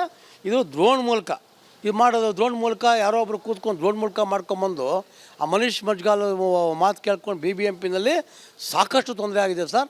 ಇದ್ರ ಬಗ್ಗೆ ನಾವು ಅಸೆಂಬ್ಲಿಲಿ ಕೂಡ ನಾವು ಕ್ವಶನ್ ಹಾಕಿದ್ವಿ. ಶೋಕಾಸ್ ಅವ್ರೇನು ಕೆಲಸ ಮಾಡೋ ಶೋಕಾಸ್ ನೋಡ್ಕೊಡೋಕ್ಕೆ ಮನೇಲಿ ಯಾರು ವಾಸವಾಗಿರಬಾರ್ದಾ? ನೀವು ಶೋಕಾಸ್ ಕೊಟ್ಟು ಮನೆ ಬೀಗ ಹಾಕ್ತೀವಿ, ಕ್ರಮ ತಗೊತೀವಿ, 15 ದಿವಸದಲ್ಲಿ ಮತ್ತೆ ನಿಮ್ಮ ಮನೆ ಲಾಕ್ ಮಾಡ್ತೀವಿ.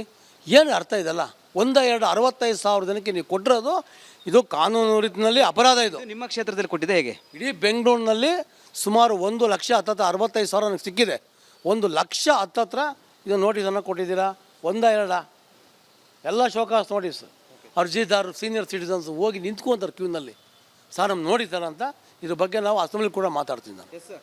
ಜಿಬಿಎ ಅಂದರೆ ಡ್ರೋನ್ ಮುಖಾಂತರ ಸರ್ವೆ ಕಾರ್ಯಾಚರಣೆ ಮಾಡ್ತಿದ್ರೆ ಆ ಮೇಲೆ ಏನಾದರೂ ಒಂದು ಟ್ಯಾಂಕ್ ಇಟ್ಟರು ಸಹ ಅದಕ್ಕೆ ಸಹ ಇನ್ನು ಟ್ಯಾಕ್ಸ್ ಆಗ್ತಿದೆ ಎಂಬುದು ಒಂದು ಕಡೆ ಶಾಸಕರಾದ ಗಂಭೀರ ಆರೋಪ ಸಹ ಮಾಡ್ತಿದ್ದಾರೆ.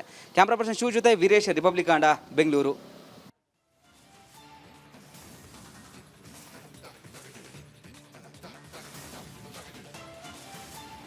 ಇದರ ಕೆಂಪು ಬಣ್ಣ ಅದ್ಭುತ, ಖಾರ ಕಡಿಮೆ ಆದರೂ ರುಚಿಕರ. MDH ಕಾಶ್ಮೀರಿ.